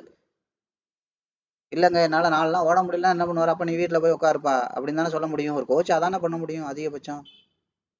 இங்கே நீ 4 ரவுண்டு ஓடலைன்னா 40 பேரோட வந்து ரியலாக போட்டியில் ஓடணும், எப்படா ஓடுவேன்னு தானே கேட்க முடியும். அதானே உண்மையும் கூட. அதே விஷயம். அப்போ அடிச்சாவது ஓட வைப்பார், ஓட முடியாதுன்னா வீட்டில் இரு அப்படின்னு சொல்லுவார், விரட்டி விட்டுருவார், இந்த பக்கம் கிரவுண்டு பக்கமே வந்துடாத. அவ்வளோதான விஷயம், அதுதான் விஷயம்.